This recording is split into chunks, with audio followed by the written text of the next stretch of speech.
Is there any desire in your mind to ever do a Big Boy LP? Who knows? Everyone wants that, right? I feel They say they do. They say they do. They say they do until you listen to the LP. You stop at the 6th song. 100%. No one wants to listen to a whole LP. All my favorite LPs are only the first 6 songs. I'm like, oh man, this is a killer LP. I'll hear some songs. I'm like, what song is this? It's like the 8th song of the track LP. 8. Dude, track 8 goes crazy most of the time. It always goes crazy. Why not make track 8 track 4? Yeah. Because then what's track 4? Track 3. That's Bay math, dude.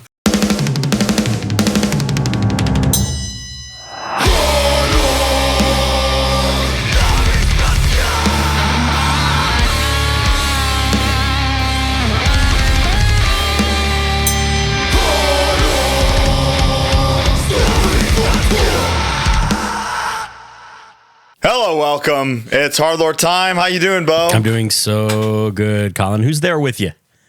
Huge day here today. A big day, really. The biggest day. The biggest day with the biggest boy. I've got a Bay Area Titan here. I've got the man who won't take a horseshoe for an answer. One of the great frontmen leading the charge in hardcore today. I've got Brandon from Big Boy. How you doing? I'm doing great. Wow. Thanks for having me on the pod, on the episode, in your house. Yeah. Welcome. In your car. In my car and Yeah, everything. thank you. Thanks for flying in today just for this. Had to. We stopped at Bob's Big Boy so that the Big Boy could meet the Big Boy. Here's that. Wow. Was it good? Was it tasty? History. We didn't eat. They weren't eating there. But Oh, okay. They didn't eat there. No. The statue was good. yeah. Oh, okay. There you go. So you're an RBS man. Yeah, I guess. Yeah. Could you tell me a little bit about where exactly you're from in the RBS spectrum? Yeah, on the spectrum. Yeah. What's one side of the spectrum? What's the other side? I would say San Jose or Berkeley. Yeah, I'm full on San Jose. Okay. I'm San Jose leaning on the spectrum. Okay, gotcha. For sure. Understood. Understood. So RBS Fest, which just took place, looked like a smashing, tremendous success. How was that, having something like that in your home? Oh, it was dope. Yeah. Yeah, it was awesome. Kind of hard to articulate the words for it, but the amount of people I saw finally in our city was a great feeling.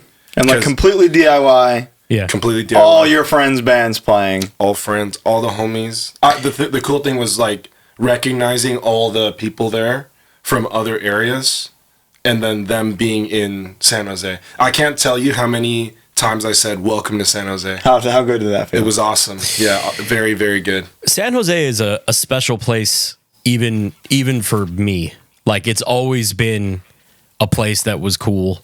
When Harm's Way first went there and we were more of like a power violence band, we played with In Disgust. We played at the Locust House, and it was like our first time over on the West Coast, and it was just like open arms, very nice. So it's always been special to me, and I love that this is going on there. You know, almost 20 years later. Thank you. For my introduction to it. It was really dry, like for a period of time, or even separated. I would say people didn't really get along too well, and then certain bands that would come wouldn't get along too well with certain, for whatever reason. But now is a beautiful time, I think. The Bay kind of moves in cycles in terms of like where you're playing. Like San Jose, when I was young, was the first place I ever played out of town. And then it became Gilman again, and then it was Oakland, and then it was San Jose again, and then it was Santa Cruz. Yeah. No, it's San Jose again. Here we go. So take me back in time. Tell me about young Brandon in a young San Jose, or wherever you're originally from, finding punk and hardcore music. All right, hold on. I got to set the foundation first. Please. I was born in San Jose. Okay. I lived in San Jose till I was 5 or 6. Then I moved, found hardcore somewhere else, then moved back. So I'll say I'm from San Jose. Yeah. Okay. But okay, here we go. But where was To that? answer your- Where was that interim? I moved to the Central Valley. Oh, okay. So- What part? Right near Stockton. Okay. Yeah, I live in a farm town very close to Stockton, and I actually found hardcore In a farm.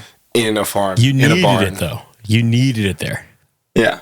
The farmer introduced me to For real? hardcore. No, Damn. I was like, this bit is getting real, man. That's crazy. no. I the spectacle of hardcore I witnessed for the first time in the town I grew up in at a coffee shop Really? by chance. By chance. You guys in coffee, man. Yeah. Coffee really just makes the world go round. And yeah. What did it happen? What happened?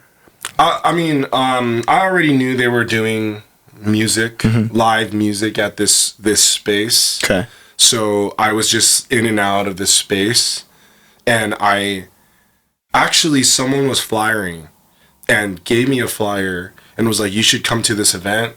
It's like it's punk rock, you know." And the way everything is categorized in my head, I didn't know what was what yet. Yeah. But it was a hardcore show, a local hardcore show there. And it was, I witnessed, like, it was a shot show, but it was dope. It was dope seeing that, you know? Sometimes an intimate, burnt out show when you're young is cooler than anything. I agree. I Yeah, think we've you're there all, for a reason. We've all gotten that jab too. Like everyone has that story of the first time you go, "Oh, I like this." Oh, there's nobody here, so I can mosh by myself. Yeah, I could This is unbelievable. Yeah. Where was this coffee house? The town is Lathrop, California. And that's just central- south of Stockton. Okay, gotcha. And that's, And this is Eureka Coffee. this is Eureka Coffee Shop Okay. in Lathrop, yes. Interesting. So you got a lot of experiences at Eureka Coffee in Lathrop. You know what? It felt like a lot at the time, but I feel like it was only around for like 2 years or so. But it's formative to you. Very formative to me. I met a lot of people there Okay. that were telling me that there were other things going on around in the surrounding areas. Gotcha. So that was a very critical period of time for me to like be there and like gather this information. What are your thoughts looking back on Eureka Coffee in Lathrop, California? My thoughts on Eureka Coffee in general? Yeah. Or just that time in your life. Oh, it was And Eureka Coffee in particular. I don't think I ever had the coffee there. I was like so young. I was a little kid. Yeah. Sure. What age were you? What was this? I was like 12 years old. Okay. 12, 13, just skateboarding. That's how I. Too young for That's coffee. how I. Way too young for Too young coffee. for coffee. Yeah. Maybe tea. Tea is fine. But coffee, way too young. Okay. So those are important days in your life. Though. But my how do I feel about that? Yeah, I mean, is this where you're meeting like people like the Tsunami guys and the Gulch guys and stuff like that? That was they're all Bay Area. Like they live Bay, entire life Bay. Oh, also this, if you're not familiar, which the general people listening to this, are they in California? Do you know? I think they're all over the All world. over wide, baby. All over the world. Central Valley is only like an hour away, Yeah. so it's not like that far, you know, I guess. But I met those guys early on in that time period, going to the Bay Area to go to shows. Gotcha. You know, Did you click very early, or was there ever any beef? Like, oh, damn, that's that motherfucker from Lathrop. I was like always like moshing, like Yeah. a mosher guy. Good. So I just felt like I had to be a mosher. Sure. So sometimes, you know, people would feel some type of way. That but happens. I was, you know what? I was just there, just moshing. That's all I wanted to do. Never really had problems, fortunately. You know? Good. Just was the chill mosher dude. What are some like pivotal shows that you remember from that time, or bands you saw that were formative to you and kept you coming back? I'll name drop a few. Hit me. Okay. When I was younger, the first band that I can think of, local band that was talked about in the scene, was this band called Portrait of a Ghost. Oh shit! Yeah, Portrait Scary. of a Ghost. Spooky. That was the first ever local band I heard the name of that introduced me to a local scene, our local scene. Wow. And were they from that area, that band? Some of them were from Lathrop, and then some of them were from this town very close by called Manteca. Okay. So they could have been in other places too, but those were the people from Manteca were the ones talking about Portrait of a Ghost. So you're at the Portrait of a Ghost shows wrecking shit? Yeah. So they were like on the verge of ending. Oh. And I think I've probably only went to like 1 or 2 Portraits of a Ghost shows. But they ended up becoming this band called Ourselves Among Others. Wow. This is like synthcore, like Yeah. another band really close to our area was a Skylit Drive. Oh, okay. But like everyone knows that like those sort of shows has the hardest moshers. Gotcha. No doubt about it. You know, even like the beat, not to talk down on beatdown. Sure. Metalcore, you see the craziest things, craziest moshers, like synthcore. People have something to prove. Yeah, that's what it is. It's something to prove. I know exactly what you mean. Yes. I remember like mixed bill shows from back in the day where it was like Spitalfield was headlining, but there was some shitty metalcore band doing support Yeah. and people were killing each other. It was dope. Was that your experience at the CDC show at the workshop in Ceres? Yeah. Can you tell me about that? That was my experience there. That was like crazy. That was a crazy time. That was like the shift away from like metalcore, synthcore. Sure. From in the scene, it became like this this like I don't know what was going on, man. Okay. But that show was okay. Also, too, mind you, in this at the shows, if you're not moving, you're gonna get hit. You're fucked. Yeah, right, of course. You can't stand still. So you're in a show, there's like 20 people moshing simultaneously. No one is standing still. Good. You know? So what happened at the CDC show in the warehouse in Ceres? At the workshop? So the workshop, anyone that knows about the workshop just knew like it was like a special place. Sure. Where special things happen. Lawless. Okay. It was in the middle of a field in the middle of nowhere. Yeah. Thunderdome. Sounds familiar. Lawless. I've seen a lot of cool bands there. Yeah, I mean that I wouldn't say that was. I've already been exposed to like that sort of hardcore already, but that show was very anticipated. And did you Like, holy shit, for me. CDC is coming to the workshop. Yeah, did you Yes. beat ass to Cool Dudes Chillin'? Of course, you yeah, did. I had to. That was like one of the bands that I was like really dying to see, and it was a band introduced to me very early on. We were talking before we started about how you have some what you would call controversial bands on your list of like favorite bands. Sure. Can you give me some of those? Like CDC Burn is like one of my favorite CDs, you know? CDs. CDs, yeah. So you have the physical compact disc. I have the physical, Hard. you know? How old are you? Are we gonna, how old am I? Yeah. I'm 30. Oh, okay. Okay. Yeah, I just turned 30. Congrats. He just likes. He's a man who he knows what he likes. He knows what he's about. He likes the CD. What else? What else is on there? Who else is on there? You want me to go in on that right now? Go in. Yeah. How about I say like 2 other bands? Sure. Warhound, Return of the Hardstyle. Okay. Does that like cause any sort of like? No, I sang feeling? on their LP. Really? Yeah. Oh, that's right. Yeah. Colder Than Ever? Or Yeah. Colder than ever. They're a Chicago band that recently made a comeback. We're playing with them Where is And that? you can't wait. at the Rumble. You're playing the okay, Rumble. yeah. That's right. Beautiful. Oh yeah, that's Next gonna be month. Yeah. Is that next month? Yeah. Next month. The too? end of Yeah. June. Yeah. End of June. Yeah. Yeah, that's gonna be a good one. It's a good Okay. lineup. Don't stand next to me. Do Wow. not stand next to me during that No. set. No friends during No Warhound at the Rumble. No friends during reality check. Okay, I've known the dude Ronnie that was in Warhound started Soul Search, so he's from the IE here. Oh yeah, those are 2 very critical and crucial bands to me liking the hardcore I like. Okay. Well, you said there's one more band, One more controversial band that you said. One more controversial band were the hardest moshers ever. Set Your Goals. Whoa. Like the guys in the band were the hardest moshers ever, or Or the hardest brought- moshers like Set Your Goals? Hardest moshers like Set Your Goals. That is a fact. Yeah. I Mutiny. I saw them at the Kung Fu Corner.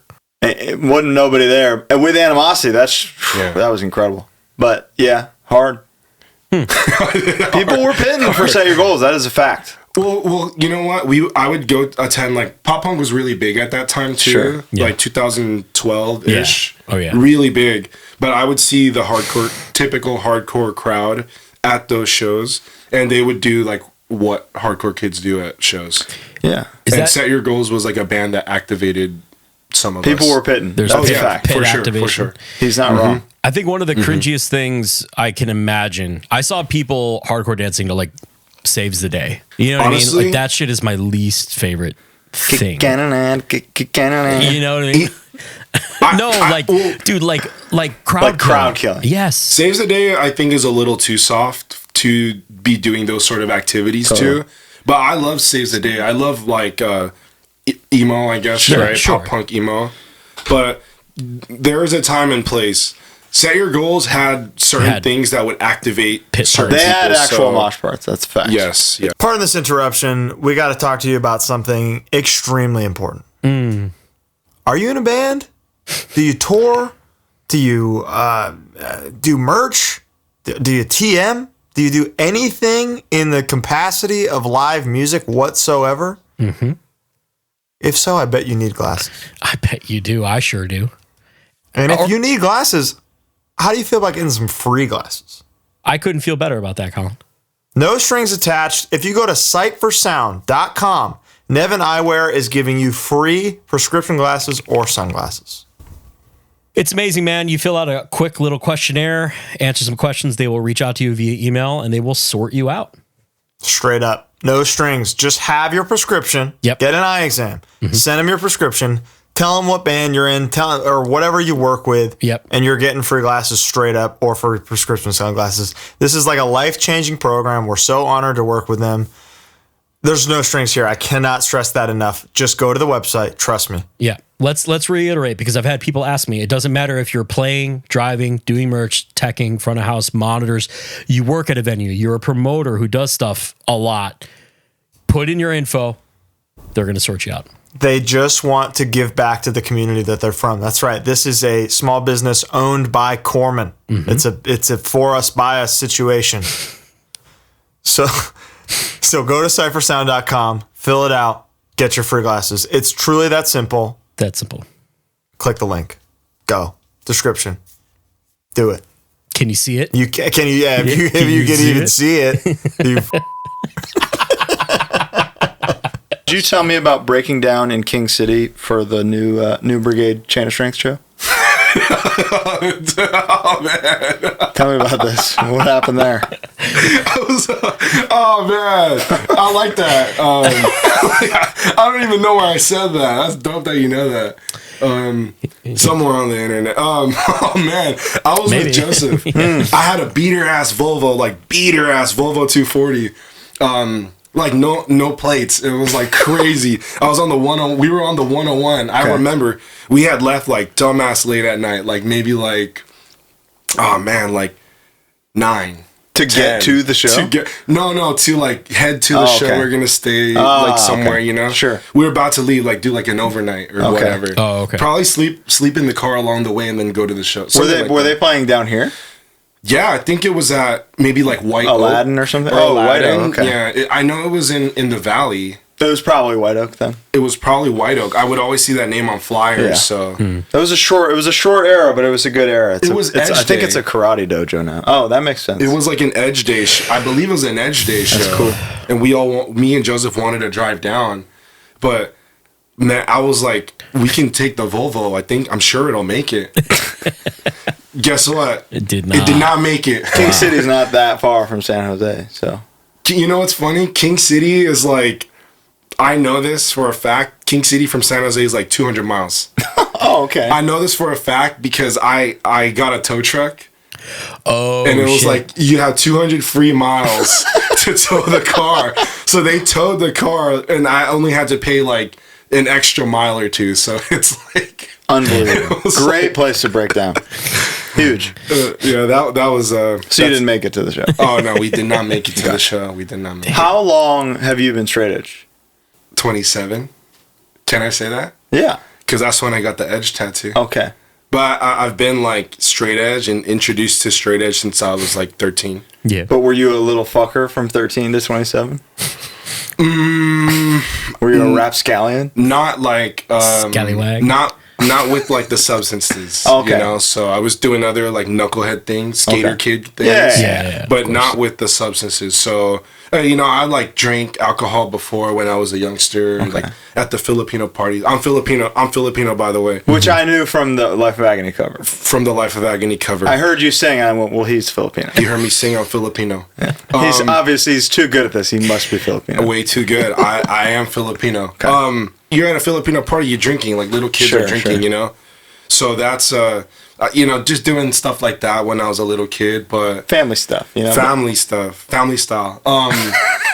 But straight edgeness, Yeah. I had actually got exposed to that through like Have Heart, you know? Oh, okay. Mm-hmm. So I liked also like that sort of hardcore.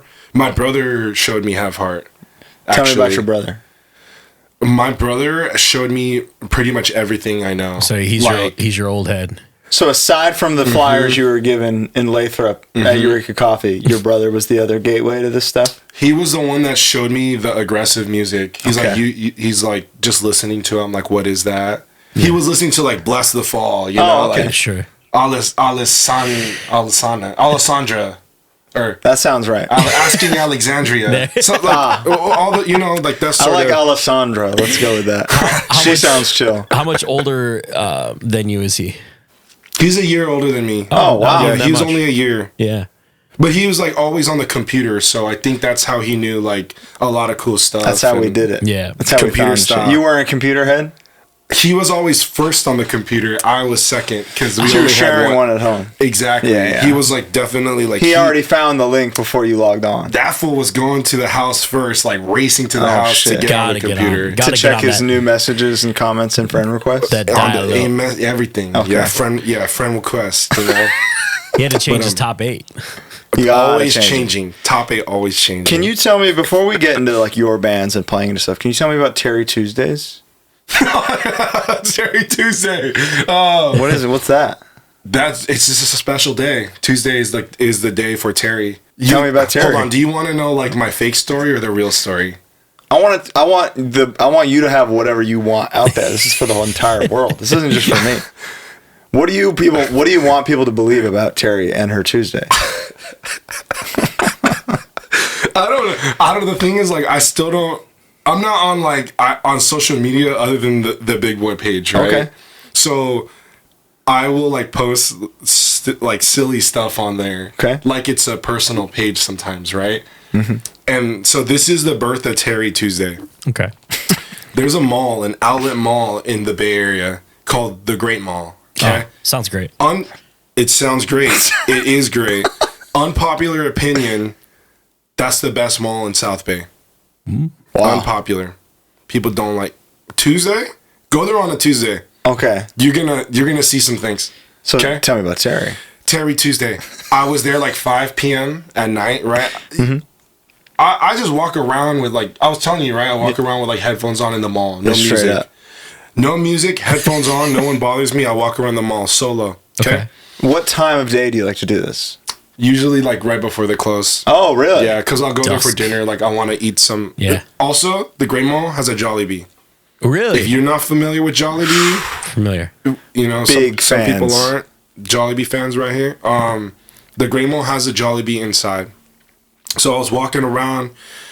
I go to the food court. I'm like, I gotta maybe check out some food in the food court. The food court looked like a show at Eureka. You know, it was shot. 20 people moshing hard. 20 people moshing hard. But I looked, dude. The mall, the food court was shot except this one spot.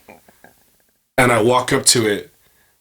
Teri Tuesday. Okay. So $7.99 plate of teriyaki. Oh. $7.99 for a plate of teriyaki. That's a great deal. Where can you get that? No, never. Not even like Yoshinoya doesn't have that. No, that's $11. Panda doesn't have that. You know? Panda does not have that. The bowl's like more than $10 now. Yeah. That used to be the jug, like the jug meal, you know? The who? The jug. The jug meal. The bowl at Panda was the jug, you What's know? jug? What's jug?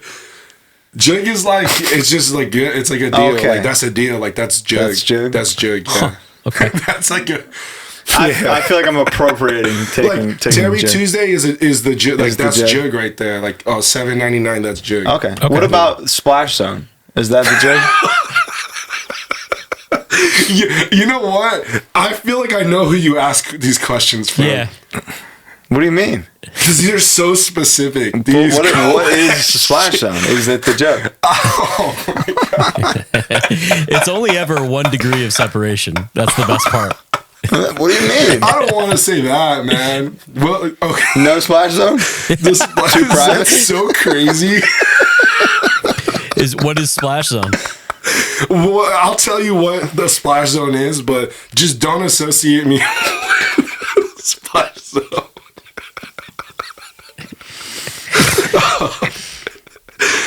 Like, It's okay, buddy. You're doing good. no, you know what? I'll tell you the story. I'll tell you the story. Okay. But it's not you. It's not. It's not somebody else, representative yeah. of you as a person. I don't care anymore, man. Okay, so the Splash Zone is like, okay, you know how you go to like a restaurant and they give you sauce, like they give you sauce. Oh boy, do I! Just so like you take the extra sauce and you roll the window down and you just throw it out the window. Oh yeah. Who hasn't done that? No, it's if you're if you're in this music, you're a little bit of a fucker. You're so familiar with the Splash Zone, but you just don't like have the word for it. Yeah. And then you just like throw it out the car and like because it splashes, like you're entering the Splash Zone. Okay, yeah, that's all it is. That's fine. And are you given a warning when the Splash Zone is approaching? Are you announcing Are you it? saying things such as Splash Zone? No, you don't. You can't do that. Oh, okay. I mean, there's like other games where you yell stuff out the window, but this is like a different game. Oh, okay. Oh, okay. You know, but I'll say this: the Splash Zone stopped. Oh, okay. I'll tell you why. I was solo splashing. Like I just had. I was on a solo mission. I rolled.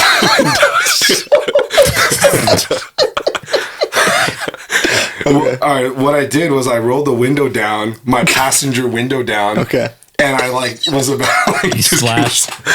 Dude, it got in my car You were in the Splash Zone. I entered my own Splash Zone, man. What kind of sauce? Okay, San Jose Yeah. is known for orange sauce. Orange Yeah, sauce, of course.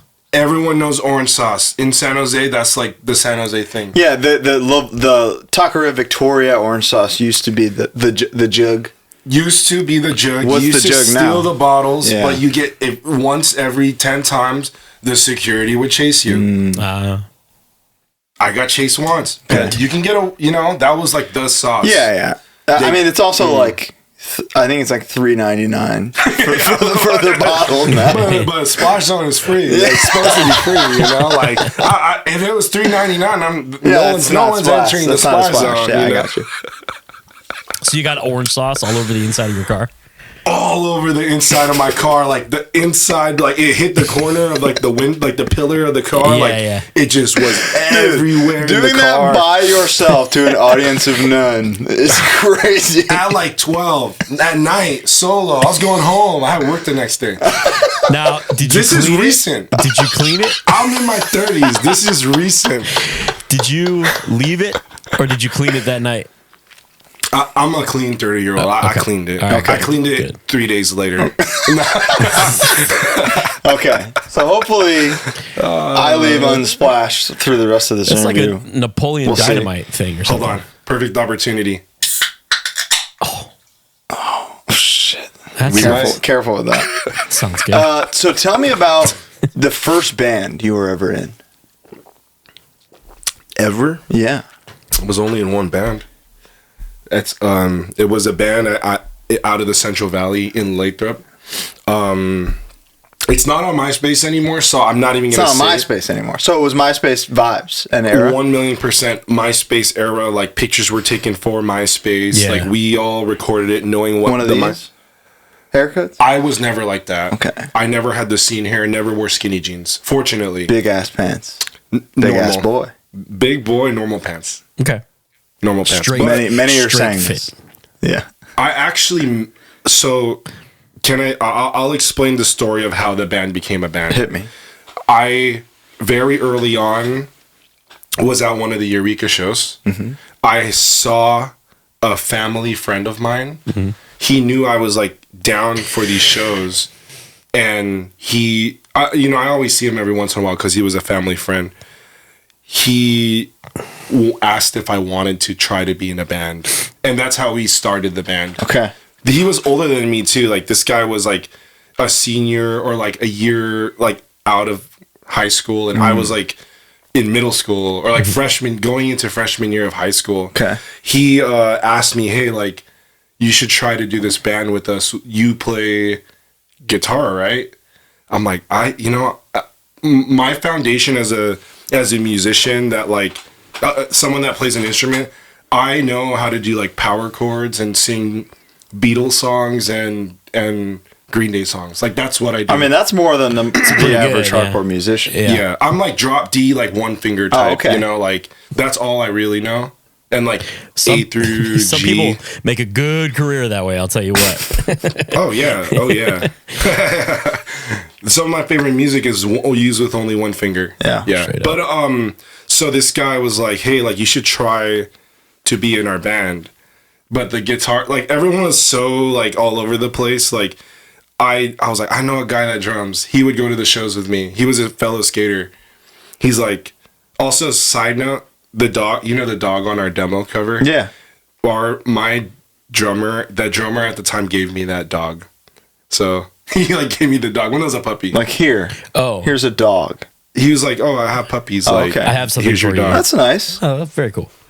So that was like, and it was that time period too, like us being in a band together. He gave me the dog, or anyways. What was the name of this band? I want to know. Oh, it's like high school name. Like the band is called Rage. Oh, that's cool. Yeah, It's just kinda like dope. a high school name. That's a sick name. It's a good name.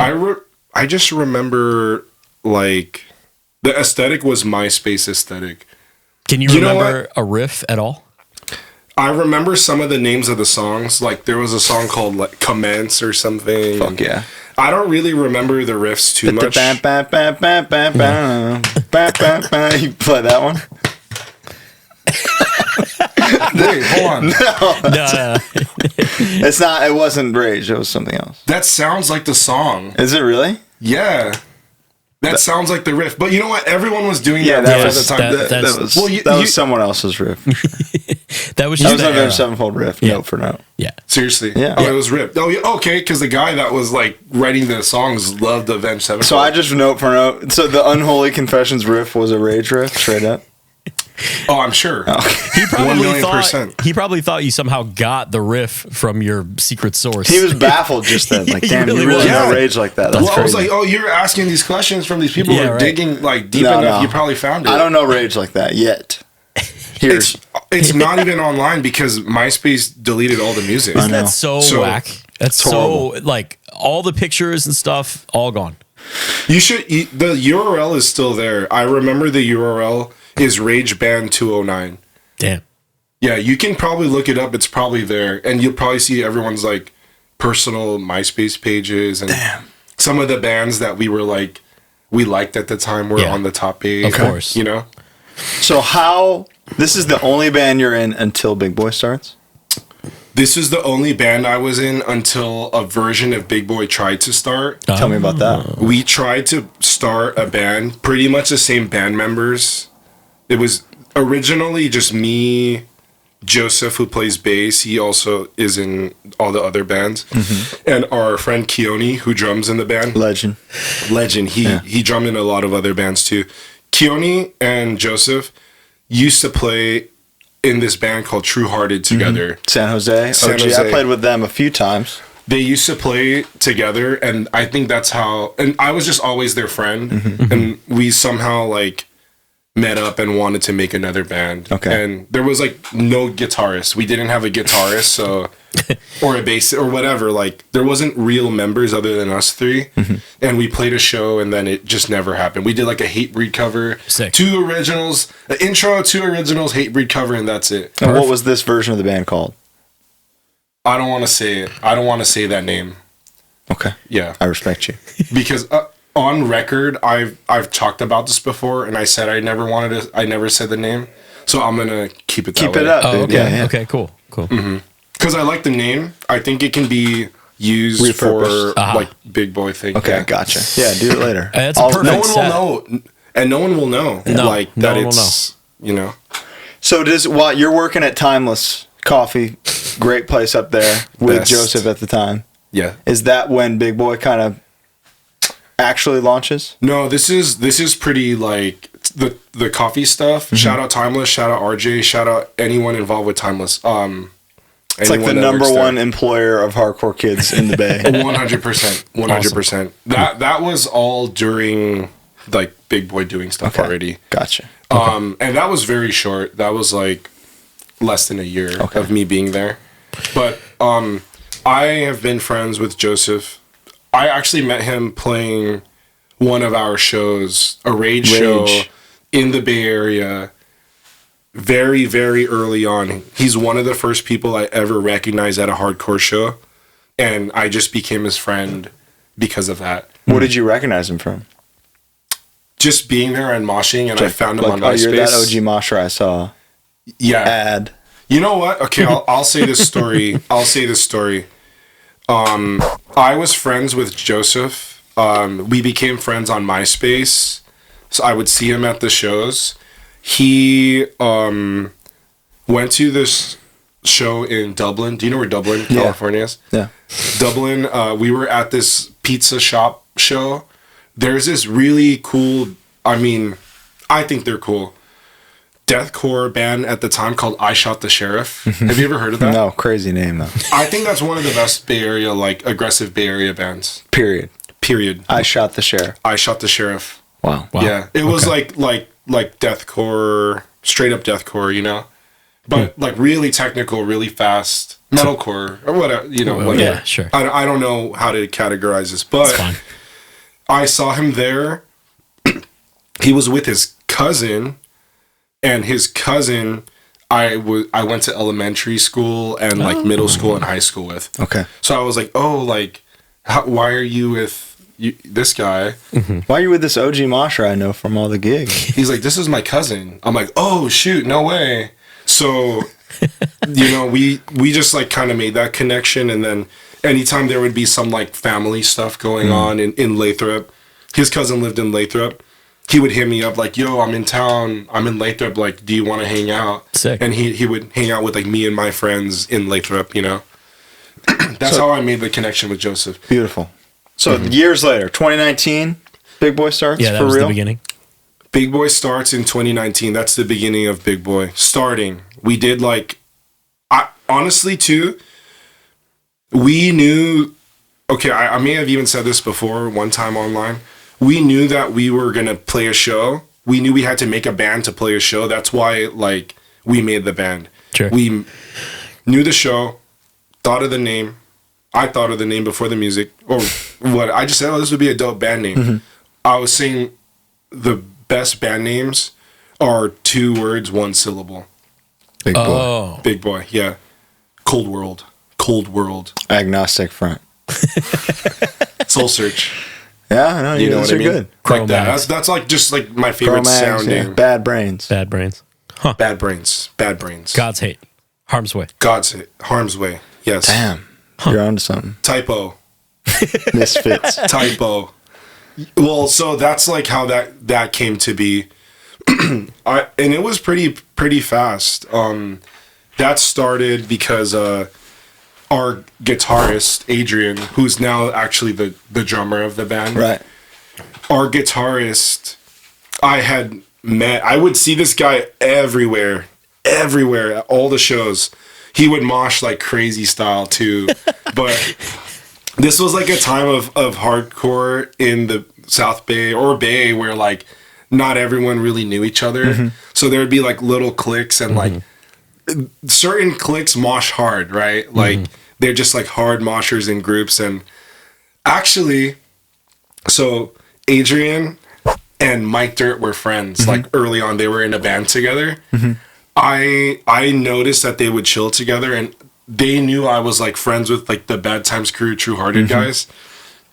I would mosh. Which would go on to be like Hands of God, Tsunami, and all that. Exactly. And Gulch, yeah. All those bands just regrouped and became these other bands. But I was at a show, a hardcore show, moshing like I always do, hard body moshing, like people know The old way. the old way, the real The way. real way. And there was something that happened between me and Mike Dirt. And he was like, because Dirt always says this, he always like cites this story back to me. He's like, yeah, at this show you were moshing, and I was like, this is Dirt speaking. He's like, Sure. I thought I was gonna have to fight you. Wow. He's like, it's that guy that moshes hard. He did this. He's coming to me. I'm gonna have to fight him. He was ready for war. He was ready for war. Because you were going too hard. I actually said like what's up to him. Really? I think, yeah. What's up? No, like what's up? Like yo, you know, what's up? Yeah. Like- and he's like, it's chill. Like we're chill. Okay. Oh, okay. So What band was playing? you're gonna have to ask Dirt. You're Okay. gonna have to get Dirt on the pod All right. Dirt, because let me know. that's his story. Just me reimagining it. Okay. But so okay, slowly started like being okay with being around other hardcore groups. Sure. I mean, I vividly remember these cliques from the Bay just playing there for a decade of just like, okay, there's this group. They're here, so the show's going to be good. Right. Oh, Exactly. these guys are here too, so the show's going to be really good. Yeah, we've Exactly. talked about this before. Yeah. Yeah, that it was the best place to play. I'll say this one thing. This is like a life changing. Like it is life changing because life changes. What happened was I saw Adrian hanging out with we have a friend that moved to San Jose from Germany. I would see him around shows, met him through like Sounds familiar. he's a hardcore guy, like really core. Like he used to book shows in Germany. Right. He's friends with a lot of the people out there. He moved to San Jose. He was hanging out with Adrian. I didn't really know Adrian at the time. I barely knew our German friend, Eric Buchwald. That someone's gonna hear that and be like, I know Eric. Okay, so sorry, I'm not even trying to be vague or You're like. doing great. Yeah. I'm just like, I understand. You know, just respect. You're doing great. I saw them hanging out at this like Japanese market. Okay. I was with Joseph. We were like getting ramen or something. So I tell Joseph, I'm like, hey, like, don't you know those guys? Like, that's the German guy and that's the Mosher guy, right?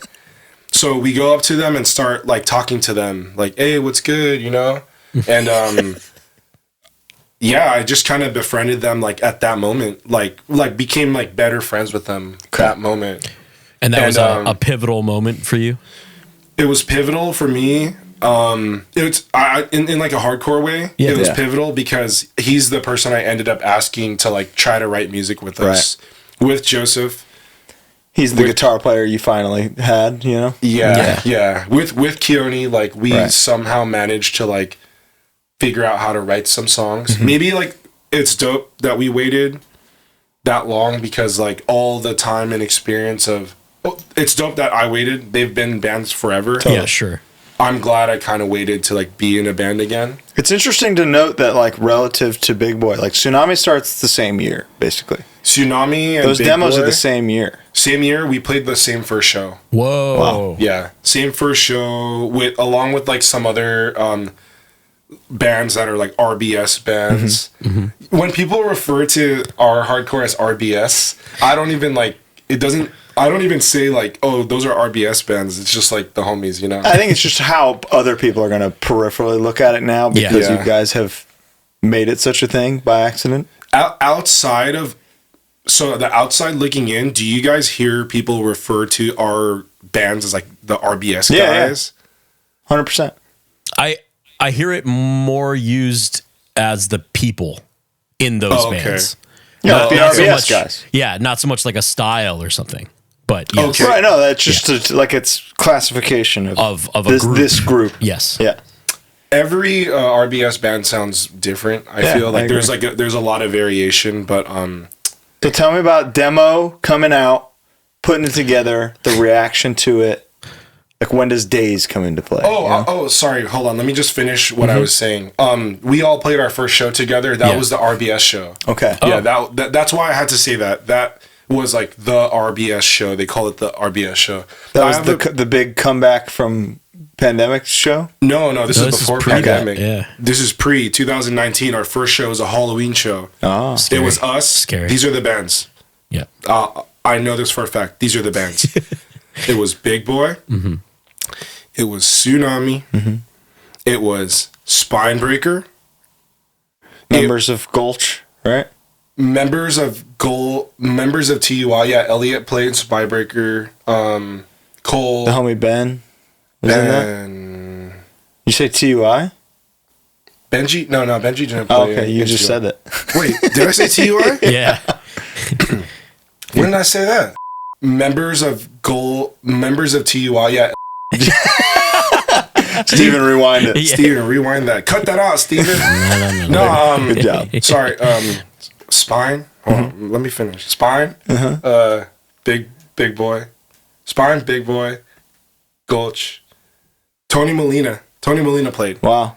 Yeah. Foghorn's first show as well. Okay. Oh, and then Extinguished did a Hate Breed cover set. Cool. So it was all Hate Breed. So Hate Breed played. Yeah, Hate Breed played that. But that was the first official RBS show. Wow. Before the comeback. Okay. Before the big comeback that everyone knows. And like relative, like the comeback thing was insane. It was like thousands of people outside. How was Yes. the first one? The show I'm talking about, Yeah. the house show, Yeah. it was sold out actually. But the house, it's like a house. It was like a this building is still there. The organization is still there, but it's not big enough to have any sort of shows. So it was like a 100 cap house, like 2 living rooms, and you watch. The moshers are in one living room. You watch in the back and the hallway from like for the non-moshers. Is this that video of Gulch Yeah, has to that be. went like kind of viral? Was it a house? Yeah. Yeah. Yes. Okay. Yeah. It has they to look be cool. because Has to be. I've definitely seen that before. Yeah. Has to be. Yeah. I'm pretty sure the Tsunami video went viral too because like people were wearing costumes and there's like these people like wearing like just being crazy. But it was like that because it was a Halloween show. Okay. Yeah. So this is why the banana costume guys are showing up now, is because of this Halloween Tsunami show. I feel like I would see that in hardcore prior though. Banana suit guys? Just sort of. Yeah, like, but now it's like an epidemic, you know. Yeah. Yeah. Yeah. We gotta- The peel is coming off. we gotta put a Peel, stop. it's been peeled. Yeah. For sure. For sure. I was gonna say at a Halloween show, it's fine. You do whatever you want on Halloween. No other time is that accessible. So demo is out. COVID hits immediately. Immediately. We played like 3 shows. Okay. Hold on. I remember we played that show. Our second show was with Initiate. Initiate came through town. We played a show with them. Cool. And then the third show was gonna be with Year of the Knife. Like Hands of God, Year of the Knife, Extinguished. Great show. But that was like that one never happened. That was COVID. The reason why I remember how many shows we played was because the merch I printed for the shows. Okay. Yeah. Like you physically printed or ordered? I ordered. Okay. I ordered Got through Cole or something? through Cole. Yeah. Is that public knowledge that Cole does all this Yeah. stuff for all? Okay, yeah, through Printhead. Through Printhead. That's awesome. So 2021 COVID. Did you spend that time writing the first the winter promo, or does that come like, okay, shows are back, let's get some new songs going? The band, we've never even thought about like doing it again for whatever reason. Interesting. It was just a one-time thing at that point of your life. I think at that point, none of us were like even actively trying to like. Joseph had already started like to do Tsunami again, and I'm not entirely sure where like Keone and Adrian were at that time. Yeah. But I think somehow, some way, some miraculous way, we decide. I think what happened was Adrian came to us with like some songs demoed out.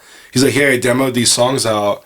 We should record some songs." Got it. So we ended up doing like a second EP, but way after like everyone started playing the shows again. Okay. Yeah, I was just so busy doing like other stuff in my life, you know, that it wasn't really a priority to continue the band, just because I never saw it continuing in that way. You just wanted to get together and play music and play shows with your friends.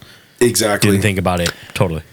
The Bay has been this like ticking time bomb. Yeah. For so long, because it was always the best show on every band's tour was in the Bay for so long. Yeah. But it didn't have like a marquee, like it had like ceremony and stuff like that. But yeah, in terms of like the style of music that Big Boy plays and Tsunami's playing, there wasn't really proper representation like that on like a full worldwide touring scale. Totally. And then at the same time, like all at once, the Bay explodes and now is like leading the charge worldwide in terms of just what American hardcore means to the world. You like Drain, Tsunami, Big Boy, even Gulch, who gone too soon but made their mark. It all explodes at once. Scowl, absolutely, of course, 100%. Yeah.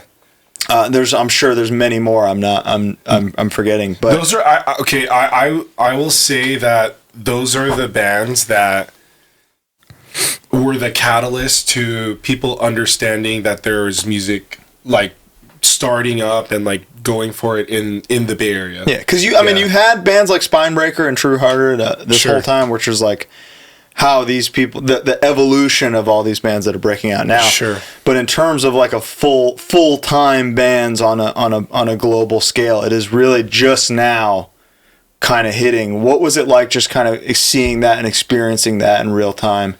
Did it inspire you to want to be like, okay, I think let's just keep doing this? I think it did. Yeah, I really think it did. I'm trying to think of like our timeline. Yeah. And what shows were like we were doing on the way back. I just realized like the amount of people attending the shows started getting larger, and then some of the people that were gonna like, so everyone in the Bay Area, like any show, most of the shows in the Bay Area were like, we're the ones that are organizing it. So whether it's like us suggesting what bands, and like people will hit us and ask for shows, like, and we'll make something happen for them, right? Totally. Because all the people booking the shows are in the bands, right? Obviously. Yeah. Whether it's through Danny or something else, right? Exactly. We all, I just remember like playing shows because they needed bands. Like, oh, we can do this one. But do you honestly, go on. I was just gonna ask if you remembered the first Big Boy show after like the pandemic. Like, when did you make even a minor comeback? You know what? I remember one time we had played like a couple songs at like another show. Like, we were all there like, oh yeah, let's just play some songs. Like those few songs we have, you know? Okay. But one of the first shows back was this show at this bowling alley near our town. I played there. I played that bowling alley. X Bar? Yeah, I've played there. Harm's Way played there. Harm's Way played there, yeah. Yeah. With Joseph's other band, Fields of Flame, played. That's correct. Yeah. I remember that gig. So one of our first shows back was that venue. I believe maybe Dead Heat played.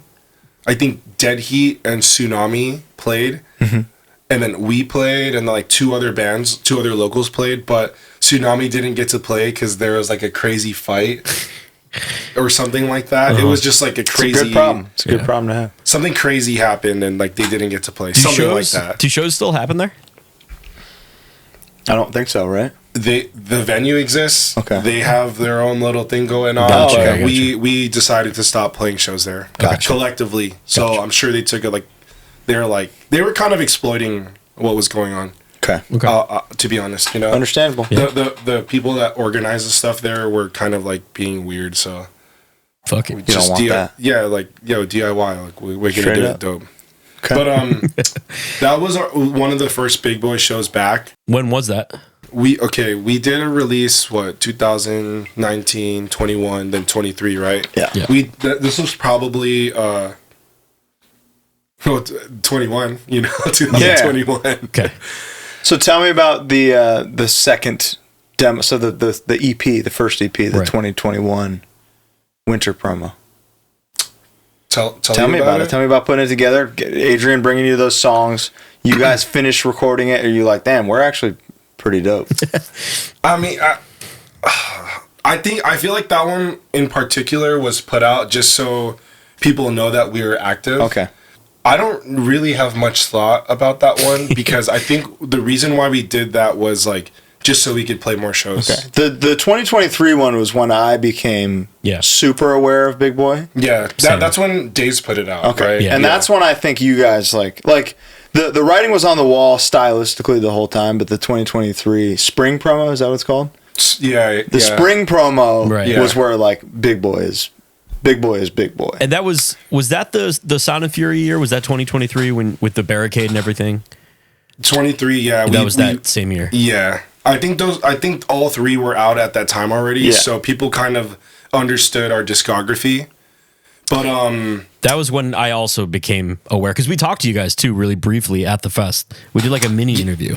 Yeah, I remember that. You guys were like, you guys were asking people, which band you want to see, and then you're like, like people are saying Big Boy. Like I don't know what Big Boy is, but yeah, that was like one of the.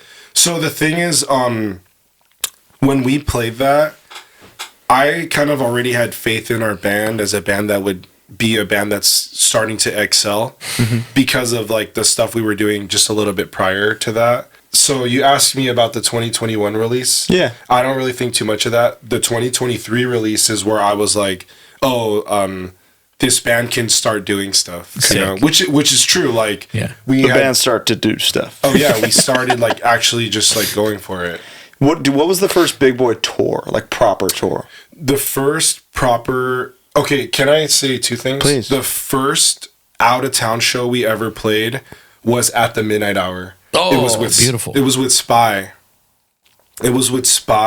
I think the Runts played that. Oh, cool. Yeah, RIP. I think the Runts played that. Unless it's two separate shows, both of the Midnight Hour, but those were like, that was our first invitation to go out. And how was that? It was a good experience. Sure. Yeah. Also, admittedly, I've never traveled outside of the Bay Area to go to a hardcore show, with the exception of like a show by chance I went to in Vegas one time. Or the one you tried, the Chain Strike New Brigade show you tried to go to? That was one of the first times, other than Sound and Fury in Santa Barbara, I never had tried to go out of town to go to a hardcore show. I did go on some runs with Bad Times Crew. Oh, cool. That was with like this band called Bitter Thoughts from Chicago. That's right. You know, I don't not personally, but I know them. Yeah. One of the best to me. One of the best. Like, one of my favorites. With the exception of those times, I've never really gone out. So Big Boy is kind of the reason you start experiencing hardcore outside of the Bay in general. 100%. Oh. So what do you remember the Interesting. first great reaction that Big Boy ever got? I do, yeah, actually. Other than our local times, because like people were starting to like understand what was going on locally. This is actually the first tour we did. So this is the perfect question. It was an Abrasion tour. Abrasion organized it. Angel at the time, he had just moved to the Bay Area, and we befriended Angel, started hanging out with Angel, and he asked us if we wanted to do a tour. Like, hey, like Abrasion wants a tour. We should do Big Boy and Extinguish. So it was Abrasion, Big Boy, Extinguish tour. It's a great tour. It was awesome. It was great. How long was it? Great. It was like maybe like 8 days. Okay. We did like, we went to, the first show was Program. Oh, sick. So that had to be good. It was honestly like when I was like, oh shoot, people know this. Yeah. Like people outside of our area know this. This is a dope vibe. Straight up. The first good reaction Big Boy gets out of town, Program is 100 cap skate shop. So it's like, if you're popping at all, the set's going to be amazing. But I love that being amazing, your thought is, this is a pretty dope vibe. This is a dope vibe, you know? I guess I'll do this for the rest of my life, maybe. That was the show that convinced me, though, like, we can actually go and kick it and do stuff. So is the whole tour that good to an extent? It was good enough. Okay. Yeah, it was good enough to be like, oh, this is a dope vibe. Yeah, actually, what had happened was we went to Program. I think we played another show in SoCal somewhere. But we went to Vegas. Okay. Then we ended up in Salt Lake. There was a festival that had just started in Salt Lake. Our homie Marquise and all the dudes that do. And that rocked? It was cool. The vibe was cool. It's interesting just because California will lie to you because it'll make you feel like, oh, we're going to be huge everywhere. Yeah. You know what I mean? Because the Bay in particular. Shows can be so good there. And then you get into mountain time zone and they ain't the same. 100%. We were only left. Wait, hold on. Oh, hold on. My bad. I'm hella missing a tour. We did a tour with Out of Pocket. How was that? From Texas. Yeah. Oh, that may have been after the Abrasion run. I'm sorry. I think it might have been because wasn't it 2 FYA or something? Or no, you played Philly and that's why Bob asked Out of Pocket to play FYA. I think is what it was. We did that. We did FYA after the Daze stuff. Okay. So this is pre that. Gotcha. But Lumpy from Daze already knew we were gonna release some stuff. So he saw what we were trying to do. I sent him the music. Oh, also the Connect. Can I give the Connect? Sanction would come to the Bay and play with Hog. Okay. And everyone just had this tie with Sanction. Sure. And Lumpy knew that there was a scene up there. He had heard of some of the bands starting to do some stuff, so he asked oh yeah, I could put this stuff out. I could put Big Boy out. So that was the third EP game changer for us, I suppose. You know. But yeah, first tour was Abrasion, Extinguished, Big Boy, Great tour. Circuit. We went any incidents come to mind from that tour? Any incidents? Big events. No. Okay. Yeah. Just a good tour. It was good. It was mild. We're all mild, very mild people. Just good vibes is what you're all about. Just chill vibes, coffee, eat food. Just be respectful and just do dope things. That's what's up. Yeah. And write these little 90-second Marauder songs. 90-second Marauder songs. 90-second CDC songs. Totally. I mean, the thing I like about Big Boy, the recordings are very real and raw. They're very human. Thank you. Is that intentional? Can I tell you something? Please. A lot of the songs that had came to the table are supposed to be twice as long, and we intentionally made them very short. Okay. The goal was to make 1 minute songs, 1 minute 30-second songs. So that's why all the songs are structured like that.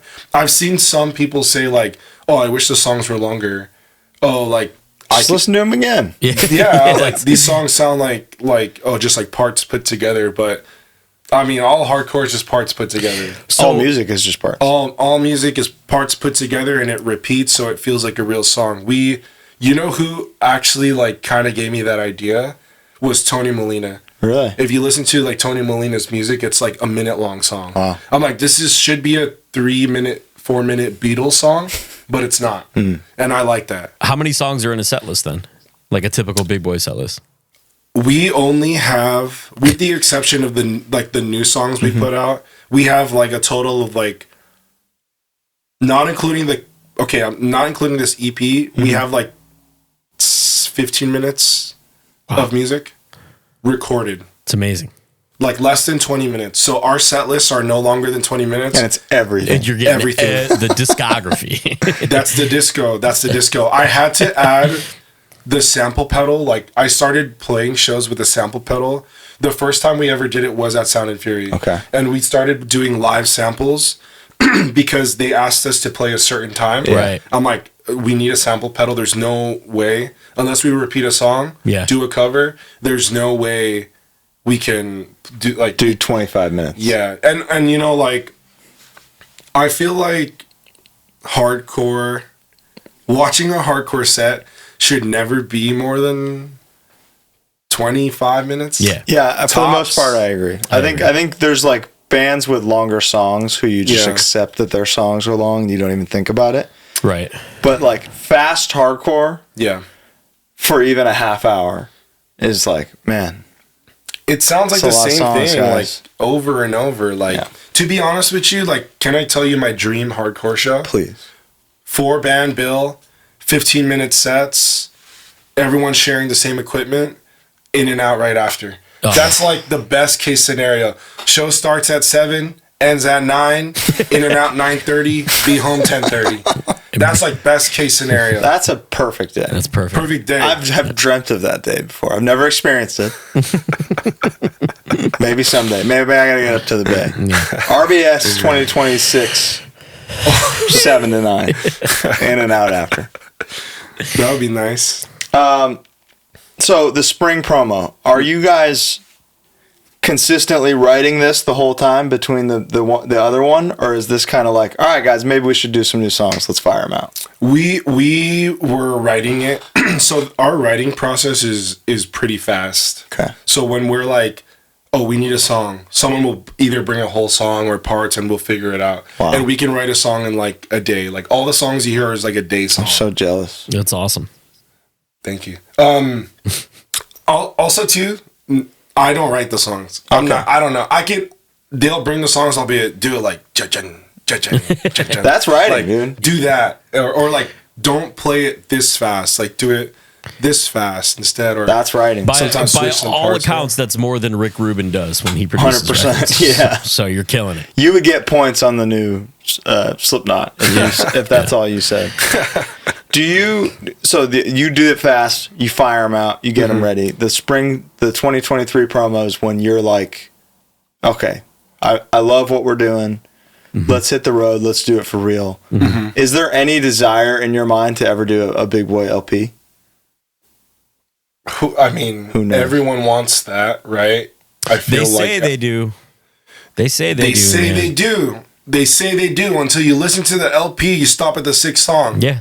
100%. No one wants to listen to a whole LP. All my favorite LPs are only the first 6 songs ever. Side you know, A. and like I'll see new music come out. It'll be an LP. I'm like, oh man, this is a killer LP. I'll hear some songs. I'm like, what song is this? It's like the 8th song of the Track LP. 8, dude. Track 8 goes crazy most of the time. It always goes crazy. I know. Why not make track 8 track 4? Yeah. Because then what's track 4? Track 3. That's Bay math, dude. That is Bay math. So you know what? Like I get it. People want the LP, but Here's the thing: make an LP. LP can be 8 songs. It can be whatever you want. I don't want 8 songs. You know what I want? What do you want? I want to really. Actually, hold on. Yeah. No, yeah, don't tell them. Just do it. Save this for next time. Yeah. Yeah. I'll tell you outside of here. I truly think being in a band with 5 fucking LPs, I truly think that the EP is the perfect form. Especially for hardcore music. Especially EP for and hardcore. split. But EP and split. but they get forgotten. God Stomper style, you know? But like only splits. if bands like Big Boy, if that Yeah. if the scene starts changing, like scene visually starts changing, where EPs are more commonplace, then thank God. I mean, Tsunami's playing every EP song every night. You know. I also like the idea. So like the imagery is the same, right? Throughout. Yeah. I like the idea of like all of our physicals are one size. Like it's all these 7 inches that all look the same. That's like It's a very Japanese way of thinking and It's cool. physical production. It's very cool. But if you ever do it, I just think you've got the formula down now. You know, Yeah. quick, to the point. You give them what they want. The duration of our EP or LP, if we ever do one, is going to be like a long EP. Okay. You know? 12 minutes. Our EP that Dude, the EP we just put out is only 10 minutes because the cover we do is 4 minutes. Long. You know, like. Yeah, good point. So, I don't know. I'm trying to think of bands that have their first thing and then an LP, and then that's it, and the LP is as good. So, like, Judge bringing it down, great. It's like the only one. Carry On. Can I tell you great. The band that I think is like that? The modern band? Who's that? Is Division of Mind. You think LP smokes everything? No, like, they have just, like, this small release and a big release, and they're both good. Yeah. That's, like, one of the own, you know. Gotcha. But I like that style too. I like that style of hardcore. So that should be the goal, right? But, Extinguished. Extinguished has a great LP. Same. What used to happen from like 2000 to 2016 was great demo, perfect 7-inch. Yes. Pretty good LP. Yeah. Like that was. Yeah. That's how it goes. Yeah. Big Boy's got good demo, good EP, great EP. Actually, great EP. You remember I was like, "Oh, I'm a wait." Yeah. Remember I was like, "I'm a wait." Yeah. I'll put it out right now. Hit it. HardLore exclusive.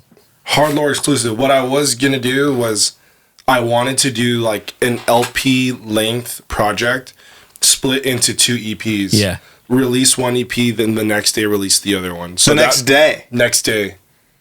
Shadow drop. Part 1, part 2, shadow drop. Love you know? that. Love that. Mm-hmm. So Crate has 2 to review. Straight up. Not just How one. do you guys do on Crate? For a Bay Area band? Decent. Okay. Does it shit on the Bay, the Crate? Yeah. I don't know that. I'm not on there, man. It's dark on I there. can't go on there. No way. They'll be like, I don't like Life of Agony. Yeah, and that's like, what do you 1 star. Yeah, I'm like, why are you reviewing it?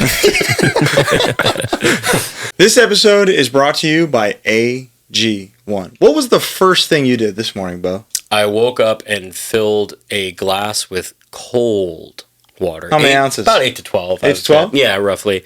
And then 1 simple scoop of this beautiful green powder. That's all it takes. And then you're getting all of your daily prebiotics, probiotics, nutrients you need. You don't need a cup of spinach anymore. You can just drink a glass of cold water. And guess what? If you go to drinkag1.com/hardlore, right, not only are you going to get this incredible substance, they're going to give you 5 free travel packs for free. And this is one of the greatest developments in the history of this product. The travel pack is now cylindrical. So you can simply rip and pour. And done. It's 2025, okay? Mm-hmm. It may be 2026 when you're watching this. We don't know yet. We have no idea. But we have hopefully survived by then because of the incredible things we're putting in our bodies now. AG1 is a big part of that. drinkag1.com/hardlore. This episode is brought to you by Mad Vintage. Hey, Colin, where'd you get that shirt? maddvintage.com. Wow. Yeah, that's all you got to do. You go to this website. Mm-hmm. You listen to a band that we talk about on our show. He's got you covered.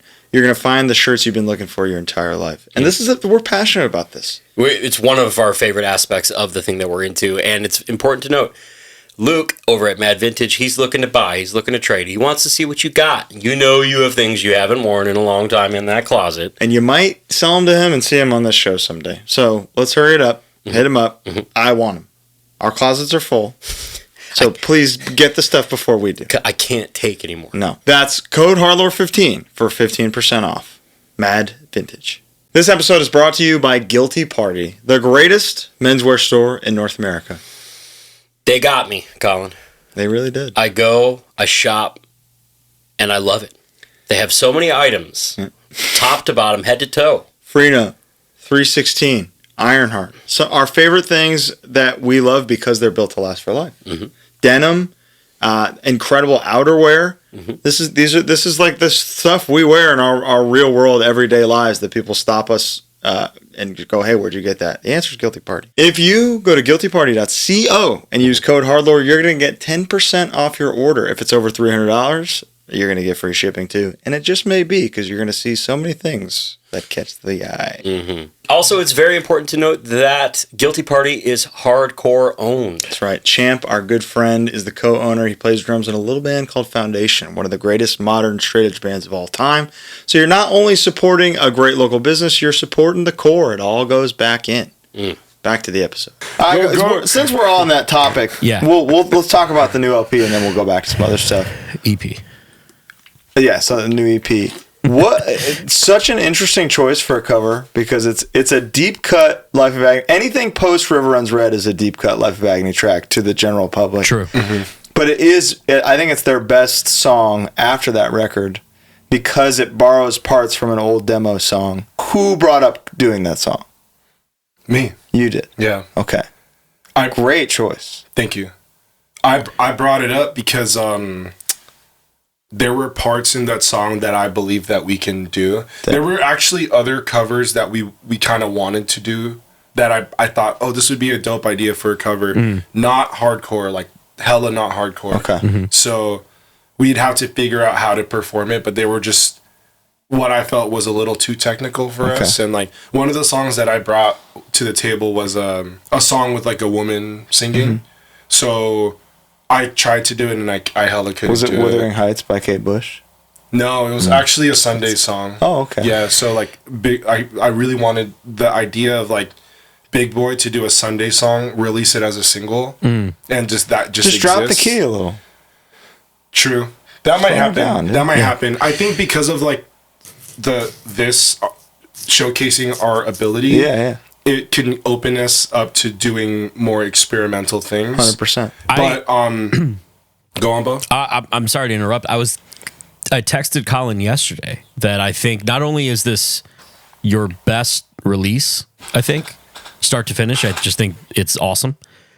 But I texted him, I was like, dude can sing. You hit some impressively difficult notes, particularly on the cover, obviously. It's fucking up there. Filipino. I'm Filipino. Don't forget that. But the thing is, I didn't know if I can do it, so I did it. We brought it to the table in the studio. You know, we're like, the parts seem reasonably like easy to. Most of the song is pretty chill until the smile. Yeah, dude. I was like, I'm gonna sing it an octave lower, you know, but then. The guy that records us, Charles Toshio, he records a lot of the bands in the Bay Area. He was like, dude, just try it. You know, like, I think you can just go for it and we'll see what we can do. And they can always fix little things in there. Honestly, a lot of that is purely me. Like, I love it. And I redid that, like, handful of times. Nice. That was the most, I was the most, like, self-conscious about that song, obviously. Well, yeah, because I'll say this full respect. It isn't perfect, and that's what I like about it because I can tell it wasn't auto-tuned. Do you know what I'm saying? Wait, so you said it's not auto-tuned? It doesn't sound like fixed. Pitch to me. correct. It's pitch corrected slightly. I hit the notes like so. I think so well that it doesn't sound like if you're a bad singer, you can tell when it's auto-tuned and pitch corrected. Exactly. 100%. That's exactly what I mean. I know I can perform. I can do it. So that's the only reason why I was okay with putting it out. For sure. I even told him, like, I might not be able to want this to be released. Because if it doesn't do it justice, I don't want to do it. No, and you nailed it. And it's not a hit song. Yeah. And that's why I like the decision. I think it's so deep cut that people think it's our original, and that's dope. That's good. But also too, my goal was if an old head hears this, that they can't deny that it's a good song, 100%. like a good cover, because we tried to do it like it's very like. Did Keone play drums on the recording, or was it Adrian? Keone played drums on the recording. He did all the. Oh yeah. There's one part of the song that I noticed is missing, and I didn't hear it till after it was like starting to And get. you're devastated about it. I'm not devastated, but when the chorus comes in, there's a tambourine like. Oh. Dude, the chord That's the only progression, thing we missed. the chord progression over the chorus is so funny because it's just two chords and they're like the happiest chords. It's so funny. That is crazy. But they made it work, man, because then they go back to the Palm Mutant verse. It's good shit. Yeah. But the Love Songs EP overall, tell me about writing the rest of that. Yeah. Do you feel that this is your strongest material? Yeah. Yeah, I think yes. I think so too. Thank you. The thing about this EP though is like, I'll say this now that it's recorded. The songs like we already were playing live, except one, like the new song. So you were solid at them before recording. I would say so, Yeah. because the first two songs that aren't like the intro track. I'll talk about the intro track in a little bit, but the first two like big boy hardcore songs in that, one of them we used to play, we were playing it consistently. Actually, 2021 we recorded it, no vocals. So we have a version of the song with no vocals, how we initially recorded it. Mm-hmm. We would play it live, never released it. We would say it's just like an interlude of some sort, like a straight up mosh part, no vocals, like minute and a half of moshing. two-step mosh. The first song, Mystify. Yeah. We don't know the name. I didn't think of the names of the songs until like after everything was recorded. Even lyrically? Even lyrically. Okay. So you title last. I title last. I title last after like doing the lyrics for the song. Okay. But Toshio was like, hey, I'm starting to master these. What's the track list? What's the name of everything? I'm like, I don't know. Like, thought of the EP name, thought of the names of the songs, like probably like in 10 minutes. But was it scary for you to change the format of the name? Yeah, Like yeah. calling it Love Songs and not Fall EP, fall promo. new spring promo? so he's like, do you want to call it Love Songs or Love Songs EP? I'm like, I think we need the EP there. Intentionally, because there's like spring promo, boom, Yeah. EP. And this so- we did that on the Love Yeah. Songs EP. And Yeah, I think that's exactly. always cooler. The Legitimately. Love Songs record. Exactly. Yeah. But the new EP, we were playing the songs already. The second song or the third song, okay, the time frame goes, we knew we were playing this fest, RBS Fest. We wanted to put out more material before the fest. We had these songs in particular recorded since like December of last. Wow, okay. Yeah, so pretty long. And I've just been listening to them like over and over and over and over.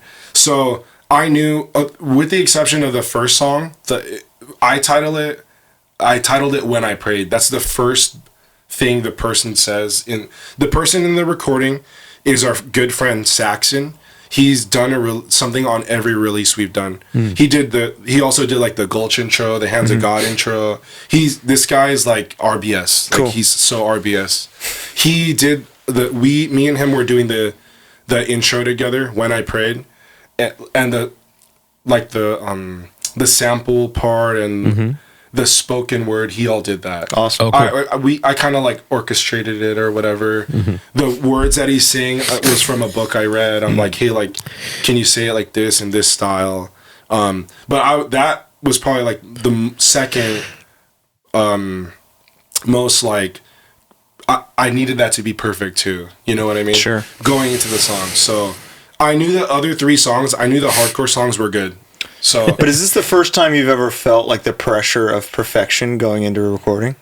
not the first time, because the EP prior I knew was gonna be released on the label, so we needed it to be like on point too. Yeah, of course. But definitely because of how much larger our band has gotten, I knew there was going to be a certain like set of people that probably have never heard of us before, wanting to check us out, knowing and knowing that like a fresh pair of ears would hear this. I kind of wanted it to be a little bit more different than like the releases prior. So that's why we did like a cool, dope, long intro. Got you. did the cover just to kind of like Feels show very substantial and real. Yeah. exactly. I just wanted to show like our dynamic. Like we have like a large, like we're capable. And you're doing a lot this year. We're capable. You did Oh, a yeah. lot last year. You're it's just, I mean, you're a real band now. For sure. And to Real this band day, shit. like sometimes real band shit. Yeah. Sometimes it doesn't feel like a real band, you know? Like I think about some bands in my head and they seem like they have, man, sometimes they seem more deserving of it than I do. I feel that way. It's just not how it works. That's just called imposter syndrome, brother. Yeah. We all got I it. know. It We happens all to got it happens to all the greats, but I mean, know. the work gets you where you are, and you guys are out here doing it. I think about how like, man, some people work harder than we do, but we put a lot of work in, man. Like we You're going travel to a Scotland lot. tomorrow, I'm and you're going to here right now. I know. Yeah. That's work, dude. I know, man. That's one of the funniest things I think about anytime industry plant shit comes up with hardcore at all. It's like that just doesn't work. It just doesn't happen. Like the bands. Because this guy was Yes. doing his shift at Timeless. Yes. He was moshing at Eureka. Don't worry about what he's been doing. There's no such thing as a plan. Yeah. You've been to Australia as well, right? Yeah, we went to Australia last year with Tsunami. Tell me about Big Boy in Australia, your experience there. Any big events or stories from that? Hardcore? I guess. It was cool. It was cool. The hardcore part was cool. Okay. Got to play with a lot of cool bands. Being able to play like those songs for that continent Sure. was a Insane. dope, insane experience. Everyone's like singing the songs, dope. Yeah. Right? Everything around the hardcore, doper. Okay. Yeah, okay. doper. Okay. I didn't know where that was going to go, but now Yeah. that makes sense. My experience in Australia for this tour was like it was a dream tour because of what we did away from the hardcore. Yeah. Okay. Like swimming in the ocean every day type. That's your dream. Didn't know it was my dream, but it was. Okay. Yeah. So that's you were saying to me on the way here, like if all your friends moved to Australia, you would move to Australia. I wish everyone lived in Australia Everyone. ever. You hear that, Australia? Get to work. Would you say it's like your favorite place you've been to? Like it's up there? Favorite place? Was there a specific city or So you're beach? saying Australia is better than San Jose? Hey. I can't answer that question, man. My favorite city in Australia was definitely Sydney. Okay. I think that vibe was really cool. Cool. But It's a good vibe. everywhere we went was dope. Okay. We went from like the north part of it all the way down to like the bottom, and all the climates were all different. Did you Flew go to- across to Perth? Yeah, I was going to ask if you went to Perth. Perth is crazy. That was a time warp. Yeah. Perth Was is it? Was a time warp. Perth is wild. What year is it in? 2011, Oh, 2012. that's Yeah. not bad. Eureka coffee shop days. Oh, nice. No, it was cool though. That was a dope experience too. And I don't know if this is a controversial take, but it's appropriate. Okay. When I was in Perth, it kind of reminded me of China. Oh, It kind of reminded me of like I've never been. How so? Yeah. I went to Beijing. I had a layover in Beijing, like more than 24-hour layover. Okay. And I like went around and walked around, and it maybe where I was just staying at, it reminded me of Beijing. Wow. It had a Beijing vibe. Beijing vibes. It was chill. I would love to experience some Beijing vibes. That was chill. Perth was chill, so maybe that's why I was like, oh, this is chill. Two chill places. This is exactly like They're China. the same. It's almost like San Jose, huh? It was dope. So Sound and Fury 2023 is when the big bike rack barricade thing happened. Yeah. You were first on the day or second on the day or something like that. I think we were like maybe like one of the top or first like I'd say like first 6 bands. Okay. Yeah, we were pretty early on in the But day. that set was where the barricade came down. That was the set where they put it up. Yeah. Like the first set. Oh, that's Like, what it was. 'Cause I remember we talked about it, Colin, and I remember there was some sentiment of these poor guys had the first blank, Yeah, but then it was overcame still it, lit. and they made it a thing. Yeah. And then 2024, you get your comeuppance and have one of the best sets of the weekend. How vividly does that set sit in your mind? 2024? Yeah.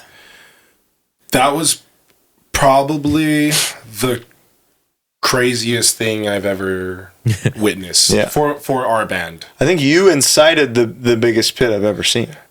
Can I tell you guys something? Please. Like what I did? So like when you go to our shows, I sell the merch, right? I'm like also the merch guy for the band.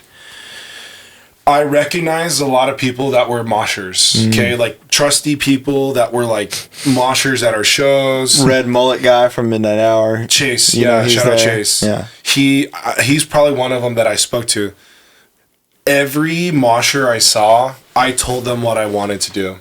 I was like, yo, bro, like, I know you're a mosher. I know that. I need you to do this for me. I need to make the biggest mosh pit of all time. It might have been Guinness Book. Guinness Book mosh pit.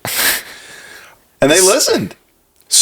They listened, but I asked, kindly, politely asked, like, probably like 100 Wow. trusted moshers. The trustees. The trustees. So that's the secret, is just ask at the merch table beforehand. Hey, quick question. So that means you gotta sell your own merch. If you're not selling your own merch, how can you orchestrate that? So true. So You you're know? doing, I mean, like you're a charismatic frontman to begin with, but you're doing charismatic frontman shit hours before the set. It's genius. Hours Levels. before. Street level. Strategy. Where did you, like, we have a question we like to ask our guests that's who do you do? Like which hardcore frontman or frontwoman or musician or anything that you're subconsciously emulating? Yeah. Do you have anybody that comes to mind that you saw as a youth that you've taken with you? As a youth. Yeah, like somebody you saw and you were like, I'm going to do what that guy does live. Like, because you've got very unique Brandonisms Thank live in terms, like, to get people moving. Like I said, you will not take the horseshoe for an answer. Where does that come from? This is like more modern, but Jay Mindforce. Okay. Yeah. It's a Jay great Pita. answer. He's like the guy that convinced me that we can do like that sort of thing. Okay. I'm trying to think if there's anyone like prior to that. I never really thought about it because I wasn't ever like performing. So a lot of my influences are pretty modern. Okay. You know what I mean? But Jay Pita, That's good. I'd say is like He gets them moving, man. I just like how like casual Jay is, you know? And the thing is, like, I'll see a mosh on stage, so I know he was a mosher, Big you know? time. Yeah. So And he was in a sea of the biggest, scariest motherfuckers on earth, so he had to fight to survive. Yeah, fight to survive. That I would say this though. This is like a given rule. Like, best frontmen are moshers. There's no denying that, because you know what to do and say to get yourself to mosh. So you're able to like create the mosh for other people. You know what you want, Yeah. so give it to everyone else. Can I tell you something? Always. Yesterday we played a climbing gym. We played an outdoor show for a climbing competition. Which in theory could be the worst shit ever, Yes. In theory, it could have been horrible for a band performing in front but of. not for Big Boy. Can I tell? I'll say this: the demographic at this thing, this event, 10%. Not even 10%. I probably saw like 15 or 20 people I recognize. Okay. Okay. How many people total, you think? At this event, probably like 300 or so, maybe. Or 300 athletes. athletes, pure athletes, Yeah. because they were all there for this climbing event. Yeah. They were either there for fashion, for the hardcore, Because this is a brain dead Arc'teryx climbing thing. brain, arky, hardcore. Okay. Yeah, Harky. harky, Hardkey. harky. But I'd say like less than 10% were hardcore. Okay. And you got them. Tell me. I how was you got like, I was just like, you know what I did actually? Yeah, how'd you get 'em? I had saw a group I was chatting with one guy online. He asked me, "Hey, like, is Big Boy gonna have merch?" It was shout out Long Beach Rising. Long Beach Rising is a climbing gym in Long Beach. Okay. They hit me up and they're like, "Hey, like, you gonna have Big Boy shirts?" I was like, "Yeah, I'll have some shirts. Well, let's trade some gear. You know, like, let's just nothing in life is free anymore." Mm-hmm. I went into this knowing I wanted to give stuff away. Okay. So I made some shirts to like just give to the beautiful people, you know? Gotcha. I'm like, "Yo, yep, bring all your homies. Like, let's rage, you know? I'm gonna shoot some gear, you shoot me some of your gear, and we'll make something happen." Okay. Mm-hmm. And we all just met up. It was dope. I'm like, I need you guys to just do something though. Mm-hmm. Like, please, like, try to activate or something. And you know, you're performing in front of people that don't know how to react to hardcore music. The first song, 2 songs were kind of like, the vibe was kind of strange. Mm-hmm. But if you watch, like, Arc'teryx actually posted a video, like, you see all these people during a mosh part, like our final mosh part, all climbers, like crazy climbers, just like jumping around, like having a good time, trying to 2-step, like push pit vibes. But I was just like, these guys don't know how to hardcore dance, so I'm like, I want cartwheels, like just do cartwheels. Everyone knows how to cartwheel. Everyone knows how to jump up and down. Like, that's some, like, moms were there, like moms, and moms can cartwheel. Moms weren't cartwheeling at this given moment, but moms were moshing. There was a dog in the pit, like someone with a dog in the mouth. No, it was like he was carrying the dog. I'm like, everyone was having a good time. Wow. Damn. Yeah, it was like the coolest vibe ever. Knowing that also that like I was able to like create like a good time for people not into it. Yeah, they're not familiar with it. Yeah, that's the like that's they might not have understood the culture, but they got the spirit. 1,000,000%. Okay, the energy was there. That's all that matters. Beautiful. It's one of those things where one of those people is gonna find out or see a shirt of a Big Boy shirt or something one day. Be like, oh, I saw them. I saw them. Yes. At a climbing gym. And they're gonna, yes. Mom, I was cartwheeling. And whoever's wearing the shirt is gonna be like, what? No, you didn't. Can I tell you something? Can I tell you something? It's killing me. All right, so tell me. You know our logo, right? Yeah, like the Big Boy logo. Yeah. And on the graffiti one or the like arch text one? Just like the graffiti graffiti logo. Yeah. I put that on the shirt at a specific size because I want like anyone to be able to wear it. Mm-hmm. Oh, this is the goal. This is the merch goal. Okay? I just don't want our merch to end up on Depop. That's the goal. Don't end up online. I hope that, this is a shirt. I don't really know this band. I bought this shirt. Was given the shirt. I want to keep the shirt though. It's like a cool shirt. Oh, I see what you're saying. Okay. That was my Depop, goal. though, right? Has to be. Even to this day. I see some of our shirts online, but I feel like people are like, this is still a dope shirt. I want to keep this. Totally. I want to hold on to it, you know?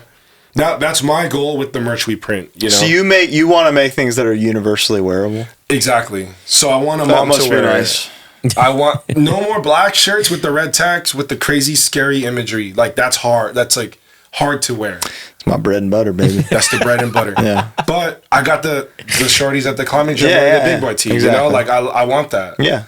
But also, too, mind you, like, this community of people, beautiful, lovely people. I met a lot of them yesterday. They were so nice. Some of them already knew who we were because some of the other homies, like in like New York, were rocking with it. They're just like climber fashion homies, like just like dope ass like culture people. They knew like Big Boy was dope. And then I'm like, oh, yo, cool. That's all I can ask for. You don't even need to like the music. Yeah. You don't even need to like the music. Just think that we're dope. Just think we're dope and chill, and we are dope and chill. No, so, I agree. Tell me about Colombia. Oh, man. Was that insane? That was a beautiful experience. Okay. Yeah, I had such a good time there. Shout out Carlos, Rob Brigade. He invited us over. We, man, I had such a good time there. That was, I mean, with the exception of, Canada, that was our first like international thing. It was such a dope vibe. We played one thing. We played one day of the fest. We were there for a week chilling. Whoa. One whole week. That's awesome. Fuck yeah. I couldn't ask for more. That was like a good, surreal experience. Never thought like hardcore would take me there. What is that scene like? Crazy. Yeah. Moshers. Hard moshers? Hard body mosh styles. For sure. You know what was dope, actually? one of the coolest music experiences. There was a pre-show that happened where like a bunch of punk bands played and Gag played. Oh, cool. Right? It was like the Gag and Avery from New Jersey's band, Cut Down. Yeah, Cut Down. Or Never Again. He's in Cut Down. Sorry, they share an Instagram, so it's like the same band, right? But they played, and then some locals played, and it was like 4 stories up in like what looked like an abandoned building, in like a concrete building. It felt like the craziest punk thing ever, but it was such a cool vibe just being there. Beautiful. That sounds So like beautiful. the foot layer from Ninja Turtles. You know, The foot layer, Ninja Turtle style. But yeah, that was like my that trip was probably like one of the coolest experiences. I'm dying to of my go. life. I gotta go. it is kind of how they do it down there too. Is when we did Costa Rica, we were there for like 5 days and we played one show. So sick. Same kind of vibe. You experience the culture, you experience the scene overall, and Yeah. then you culminate it with this big beautiful show. It was awesome. Dying to do it. Tell me about your plans for the rest of this year. Big plans. Big boys, big plans. Here's Brandon with Bob's Big Boy again. Plans. Beautiful. Let me think. Like what we have set up. Yeah, what do you got? We have Sound and Fury. Yeah. Okay. I don't know if I can't say. Yeah, it's okay. Yeah, I want to. Or actually, I don't care. We're playing high up, so. Oh, cool. Yeah, I they never said we couldn't say that, but we're No, playing you're fine. Yeah, pretty high up, so I'm excited That's for what's that. I think the reason why I'm excited is because like I vividly remember like the higher up slots. Like when Speed played 2023, I was like, oh, this is like insane. Yeah. Bonkers. Yeah. And like when Have Heart headlined last year, I was like, this is insane. Like, I'm not saying we're Have Heart or Speed, but Yeah, but No, no, you're like- getting you're inching your way there in a big way. The energy changes when like the sun comes down. Yeah. Totally. At that fest, Big time. and I'm just like hoping that we get to all experience something beautiful again. Oh, So that's like what I'm looking forward Hey, to. I guarantee it. Thank you. Hold on, let me think of what else though this year. Yeah, what do you got? Oh, we were going to Europe 3 times. You got that show with Turnstile too. 3 times. We got the show with Turnstile. That'll be crazy. We're playing Tied Down. Beautiful. We're playing some shows with Combust, Love it. New York Hardcore, Apex Predator, one of my favorite bands right now, Pacific Northwest. Pacific Northwest. We play 2 shows in Canada, Toronto, Montreal. The Then we big, played the the big Turnstile 2. Have you been to Europe yet? This is our first time. Damn. Yeah. Our first time in the UK. The month after, we play Outbreak. Yeah. And then Sound and Fury. Some little stuff sprinkled in between. Nice. And then we go to Europe again in November. Yeah, We gotta have you back on after all this Europe, to yeah. talk about it. Yeah. Because that's gonna be a pivotal life experience. I probably, we'll see. Yeah, We'll I see. I never thought I'd ever go to Europe ever. You know? I never thought I'd leave San Jose. You are leaving San Jose, man. yeah. You're doing great. But San Jose is lucky to have you there. I'm sure you guys are flying the flag beautifully Thank for you. your hometown, Thank you. and you're putting it on the map. That's all we have lined up though. Cool. Yeah. With the exception of some little stuff sprinkled Very here nice. and there. Do you eat pretty good I'm an eater. You as a eater? big boy? I yeah. would hope so. Yeah. We were just talking about this like at the cafe. I lost some weight. Fortunately, lost some weight. Big boy is a mentality. You know, you gotta be big up here before Yeah. you're big up here. You Wow. Big here. know? Big right here. Okay. Beautiful. Right here. But, But, regardless of that, you still could eat. I'm an eater. Okay. I'm an eater. Yeah. Like a real eater. dude. Trust. I'm an eater. Okay. How many nuggets do you think you could put down? More than you. Oh, Good More answer. than 80. Good More answer. more than 80. Wait, how much did you do? 62, I think. No, it was 61. actually 58. Was it 58 after the, Yeah, it the was count? 50. He did 58. I did 88. You did 88. Yeah. I could do 89 at least. I mean, we got time. You will prove this to me at some point in time. I promise. But before then, Yeah. Colin, I promise you, I can eat more chicken nuggets than you. I promise you that. I am an eater. we'll see. But I'm sorry for what you just set yourself up for down the road. It's going to be horrible, but it's going to happen. But before then, tell me about what Big Boy's touring eating habits are like. What do you guys like? Oh, we're good. You're good boys? Yeah, we're good boys. On the road, yeah. We're like Whole Foods guys. Oh, really? Not Costco guys. We're Whole Foods guys. Whole Foods, Sweet Greens, Chipotle, like those are like the main three touring. Like that's what we're doing. You keep the tank clean. Try to. Okay. Try to. But now when you're trying to get a little naughty. Oh, we can get naughty. Yeah. We can get really naughty. So where are we going? We're what part of the country are we Oh, going? that's the game. Is we're in a mythical place where everything is there. I'm going to Terry Black's. Okay. Barbecue. Barbecue. Smoked meats. I love meats. I love it. We're gonna go get some after this. That'll be fun. Hold on, let me think. Wait, I need to start putting on. Yeah, put it on. Oh man, we're coffee heads. Yeah, Yeah. you are big time. We're big time coffee heads. Give me your Yeah. top 4 coffee spots in the country. That's fun. Outside of San Jose, outside of the Bay. Oh man, in the country or the world? The country. The country. Yeah. Oh, Variety. I love Variety. Where's that at? In New York, New York City. There's some in Brooklyn. Okay. But that might be a controversial one for the coffee community. I think They're all gonna people be. are like, oh, it's just whatever. Yeah, but you've roasted beans, so who are they to? This is strictly vibes. Yeah. It has nothing to do with taste. Yeah, nothing to do with taste. Okay. It's still like $5 cups. Though, Okay. like, you know, and it's like dope, and like Sure. they don't charge extra for like the syrup. You know. Oh, okay. That's why. And it You're a feels. syrup man. I like to pour a little vanilla. I in can there. get naughty. Yeah, I if they can got get like naughty. a house-made Madagascar vanilla syrup, Oh, love that. dump Love it in, that. baby. I can get naughty in that way for sure. Okay. Yeah, that's one of them though. I like variety. Variety. All right, give me 3 more. 3 more. I really also like. In Philly, there's this like, it's in the middle of the street. It's called Herman's. Someone. Kyle Soaked in Ink. Soaked in Ink does great job. Does great stuff. Soaked in Ink. Amazing. They told me about this cafe called Herman's. Herman's. Yeah. Sounds awesome. It's like literally in the middle of the street.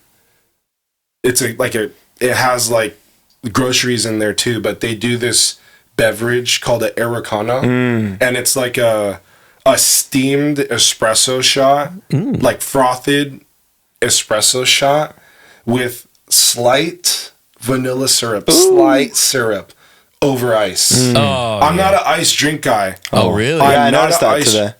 I love hot beverages. Interesting. My favorite, like, easy, like, order, 8-ounce Americano. That's, like, the drink. No matter where I go, it's an 8-ounce Americano. He's got one right there. Well, the beauty about an Americano is they exist everywhere. So when you're in Europe, you're going to be able to get that. Whereas if I'm looking for a fucking cold brew, can't find that in Europe. It's not going to happen. Can I tell you something? What's that? Please. When I was in Australia, we stayed above a cafe, okay? And I'm like, I walk in, and you know, I sound like what I sound like, right? I walk in, I'm like looking at the menu, and I'm like, oh, whatever, I don't care about, like, not discrediting this cafe. I just don't, like, I don't want to think. I'm like, let me get an Americano, please. And then this guy's like, doo-doo-doo-doo-doo. He's like, okay, here you go. It's this much. By the way, we call them long blacks. Oh, yeah. I'm like, oh man. And yet that fucker knew what you meant, didn't he? Exactly. I'm like, dude, just give me my Americano. Shut You the know what I'm fuck talking up. about. Just put it in the cup. We Keep the didn't. change. you know? Americans didn't name it Americano. Italians Exactly. did. It's literally an Italian And thing. it's now known as that around the world. The entire world. It's on. If it's on the Starbucks menu Yeah. in Give me a France, fucking break, I think dude. that's what it is. You fucker. But they are everywhere. Yes. That's what I like. Yes. So give me 2 more coffee shops around the country. Around the country. Yeah. I mean, put on for your home. by all means. Hey, I'll say this. One in the One of the most recent spots, Modu. Modu Oh. is Vibes. goated. Modu's sick. Godu. Yeah. Go to Modu. Straight up. Go to Modu. Agreed. Americano. I wish it was a little bit closer to me. I'd go every day. They do like this really good black sesame mochi little loaf thing. That's good. Did you have the cream puff The thing? cream. Oh my my god. god! I have the cream puff. I have the whole array. I bought the whole spread. I'm an eater, man. Okay. I bought the leaf on the thing, Oh, okay. everything. Good, You know. good. I'm huge on espresso tonics, and theirs was very good. Very good. I just had an espresso tonic recently. Oh, Tell me counterculture at the climbing gym. Counterculture made me. Counterculture's at the gym? They had a pop up Wow, at the gym. They made me Counterculture espresso rules. tonic. Shout out Dorian from Soul Search. Shout out Dorian. Unbelievable. Unbelievable. Love that. All right, I guess that's That's four. yeah, give me one more. One more cafe.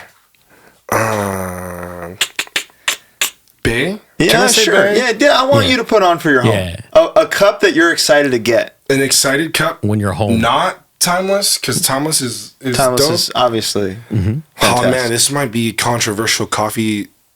Actually, I'll do a neutral one. St. Frank's. St. Frank's, if you're from the Bay or going to the Bay, St. Frank's. Coffee movement, roast. Coffee movement's awesome. Coffee movement, beans are St. Frank. I know all about coffee movements, brother. You know what I'm saying?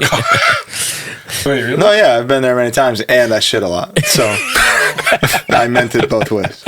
Coffee movement, yeah, that's a chill list. I feel like That's a great list. any like real deal coffee head, if they like go to these spots, they're like, oh yeah, Brandon knows what he's talking about. Don't get me wrong, there were other spots I was gonna say. I like really crazy experimental pour over type stuff too. Yeah. But you know, like that's gonna make the list boring. Sure. You know what I mean? Yeah. Understood. Beautiful. So what's Terry Black's is your choice for anything in the country you would eat on tour? Anything on I'll say that for right now. That's a that's a good answer. It's not fast food. That is like a Yeah. real deal. Yeah. Highly rated establishment. Very seldom am I like really looking forward to eating a specific food, Mm-hmm. and the barbecue in Texas is just so great. It is. that I'm like looking forward to that. Yes, Beautiful. I love Terry Black's. There was a place we went to last time we were in Austin, Leroy and Lewis, it's called. That was on a list I was giving. Next to. time you're there, yeah, I know you're going to want Terry Black's, but try Yeah. Mr. Leroy and Mr. Lewis. those guys they know They've what they're done doing. something. I'll be there in a few weeks. Maybe I'll give that a try. Get the fucking bacon rib thing. Oh, okay. Okay. It's a rib, Yeah. but it's... don't get me started. Are you're going to Austin? Yeah. Harm's Way's leaving for a tour in a week, and it goes into Texas. Proud Mary's. What's in that? Austin? It's a cafe. Oh, it's an Australian like style Okay. cafe. It originally started in Australia, but the only ones are in Portland and Austin. Oh, so- and I really like that. There we go. I Awesome. like going there too. Beautiful. Okay. Can I ask you Proud something? Mary's. Yes, sir. You believe in ghosts? Yeah, I do. You ever see one? I've seen what resemble a ghost. Yeah, Please tell us. Please go on. I'm trying to think of like my last paranormal. So there's more than one. When I was younger, I was more open to like feeling like I was like in like seeing these things, but I used to live next to a water tower, and Scary. You never know what's in there. scary. Everyone was like, "Oh, there's like a lady when they were built," because like Of course, the place, of course. you know, you already know where this story is going. She There's got a lady trapped stuck in this water inside. tower. Yeah, of course. But there's like a ladder that goes up to the water tower, and like we would visualize like the ghost of the lady sitting at the top of the Okay. ladder. So Scary visualization. that's one of the last like ghost things that I was Oh, hoping. you saw her. You saw a lady up there? That's what I thought I saw. Yeah, Okay. I like it. I believe you. thank you you. saw it. Thank you. Did you ask all the guests this? Yeah. Yeah. What's your guys's? He's out. I'm out. I'm He's in. out. I've never I'm had all a in. thing. I've never had You're- anything. He's a skeptic. Skeptic. I've never Do you had. believe in? Do I believe in what? Do you believe in anything that most people may not believe in? I believe that there are things that we can't explain that are explainable, if that makes sense. We just haven't figured it out yet. Elaborate. So, like, one of my favorite analogies is when you take a cell phone near a speaker and it goes da-da-da-da-da-da-da, you know, it makes like the noise, the static noise. That's two pieces of technology that are not made to go together that are trying to interact. Sure. I think that what we think of as a ghost or as a thing might be us being one piece of technology interacting with another energy form that is a piece of technology, and we just don't know how to see each other yet. Because all around us all the time, there's Wi-Fi, radio, violet light, X-ray, radio waves. We don't see that shit. 5G. Yeah, 5G, 6G. You don't see Intangible. that shit, you know, but it's there. Yeah. And I It's there. don't think that's that far off from what we think of as ghosts. But I don't think there's like a Casper or like a guy roaming the hall because he died on duty and that's what he was doing when he died. You don't think the homie Ichabod Crane really saw I the don't. homie Headless Horseman? I don't believe so. I think Ichabod was lying. I think they're straight up everywhere. Ghouls. Can I say something? I don't want to go full nut mode. Hit me. No. And you know, I'm not really like. Well, a don't nutty get him. guy. If you get him started on JFK, you'll see nut mode. Okay. Ask me, dude. So what happened? No. What I'm saying is like everyone has a different perception of reality. Yeah. Right. So it's what your mind can interpret. If you feel like you can interpret energies, like a ghost-like energy, your mind can also interpret figures. Totally. The idea of a ghost, yeah, like in like a scientific sense, like you might not be able to see it, but because your brain is so powerful and strong, your brain is infinite ideas, right? Yeah. So your brain can interpret what could be a ghost. It might not look like Casper. Yeah. Could be like a something dark. Just a dark thing. Doesn't even have to be Dark-sided. dark. It could be light. You know. I do If your think brain- what you said at the beginning of your story too is like you were younger and you were more open to it. I think that's a thing too. Because Colin, as you know, I was a scared little boy. I was afraid of You were. everything. Yeah. Like the dark He was scared the shit about me. He was scared. I He was was scared. a huge pussy. I was big giant pussy.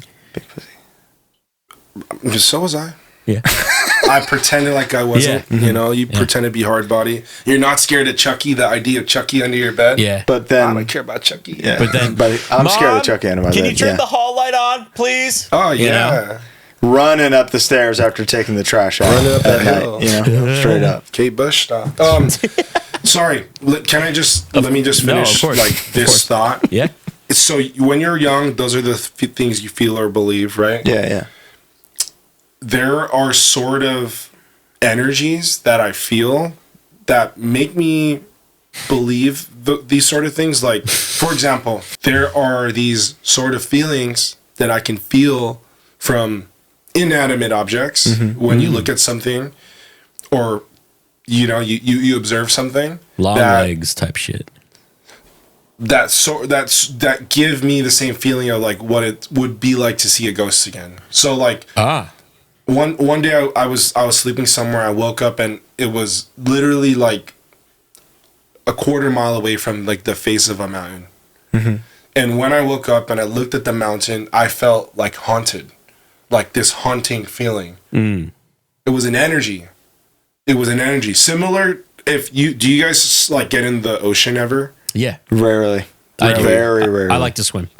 So you get in the ocean, like if you ever swim out deeper into the ocean, like surf style, When it gets cold. and let's say you're in a wetsuit, whatever. Yeah. But there's a feeling of like the mountains and like the cliff when you're looking at it.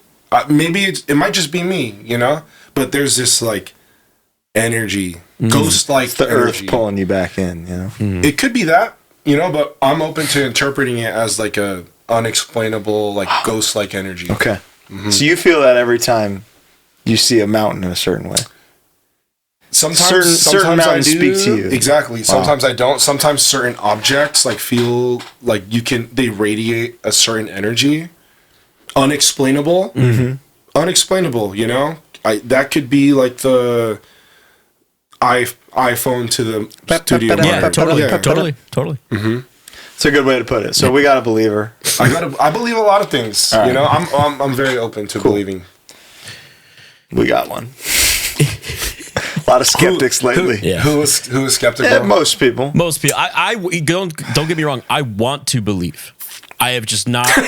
I have never experienced. X-Files. X-Files.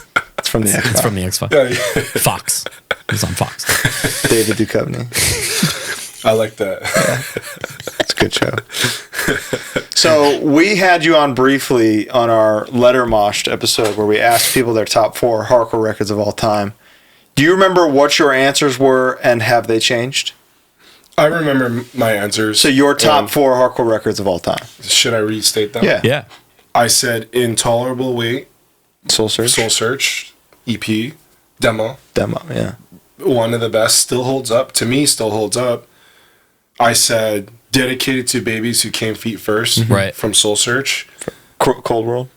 Cold World, sorry. Yeah. We knew what I you was meant. thinking about Cold World. That's like a very crucial band and like format of an album that is clearly reflected in the stuff that we do.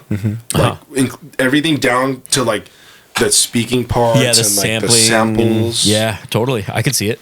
Like the kind of like hip hop style like influence that we have. I said Secrets of the World, right? Yeah, I think so. I believe I said Secrets of the World. Still top 4. And then I said Scared to Death. Yeah. Yeah. Yeah, that's right. Also still top 4. So you're feeling good about this top 4 still? Are you going to start quizzing me? No, not at all. Oh, I do feel good about Good. that. Yeah. Because those 4, I think, are good representations of not just our band, but like the influences that we put towards the sort of music we write. Yeah. All 4 bands, I've seen every one of the people in our bands moshing to. So It's important. Well, have you ever seen?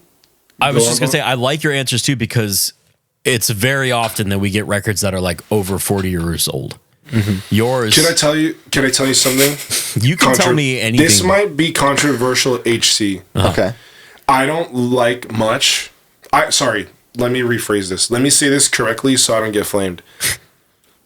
I don't tend to favor anything pre 2008. Wow. Wow. I mean, I can tell. Yeah. Yeah. I can tell. I like modern things. That's rare that we hear that. Yes. So I appreciate that perspective. Like I'll say this. I'll say this is how like my brain works with core. Brightside.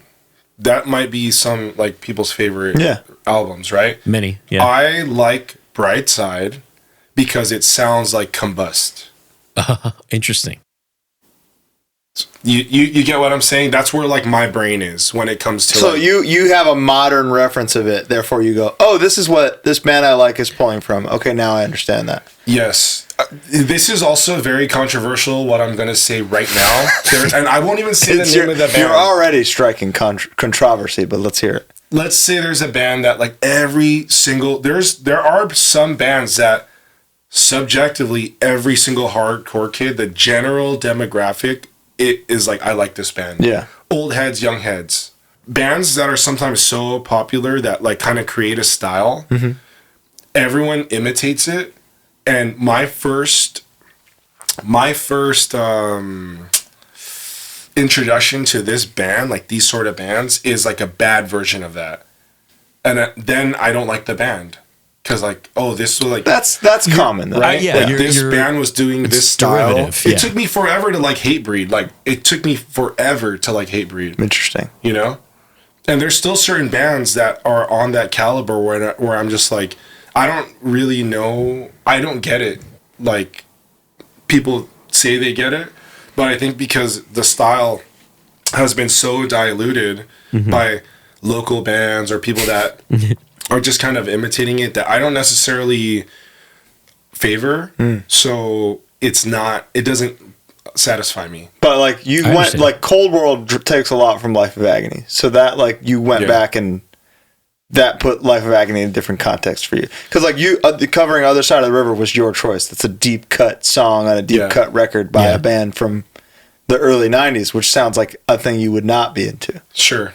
But is that just there's rare cases of things that click for you? Okay, so I started liking LOA because I saw Age of Apocalypse live. Seriously. I see. Seriously. I get it. Okay. I understand. Okay. I was like, man, I really like AOA. Like, this is such a cool band. I like the sound that they do. And then they're like, oh, this is like similar. This is like one of the influences. LOA, you know? You're You're an doing. interesting guy. I mean, Thank you're you. doing what a band wants. Yeah. You know what I mean? So like, it makes total sense. That just means they did a good job Yes. at wearing their influences on their sleeves. One more like reference like that. Like, I remember listening to Desperate Measures is Leeway, right? Yeah. I like Desperate Measures because it sounded like the first two Turnstile releases. Sure. And I was like, oh, this is great. I appreciate your honesty about this. Yeah, yeah. Because Sure. this is like the exact kind of thing that people would be like, oh, yeah, I'm not going to tell them that, but that's how I discovered these things. So it'll be good for the audience to hear. You know what 100%. I like though? People ask me, like, Big Boy, hey, Big Boy, what? I like your style of music. What other bands would you recommend? Yeah. And I tell them, these are the bands that we all like Yeah. and got our sound from.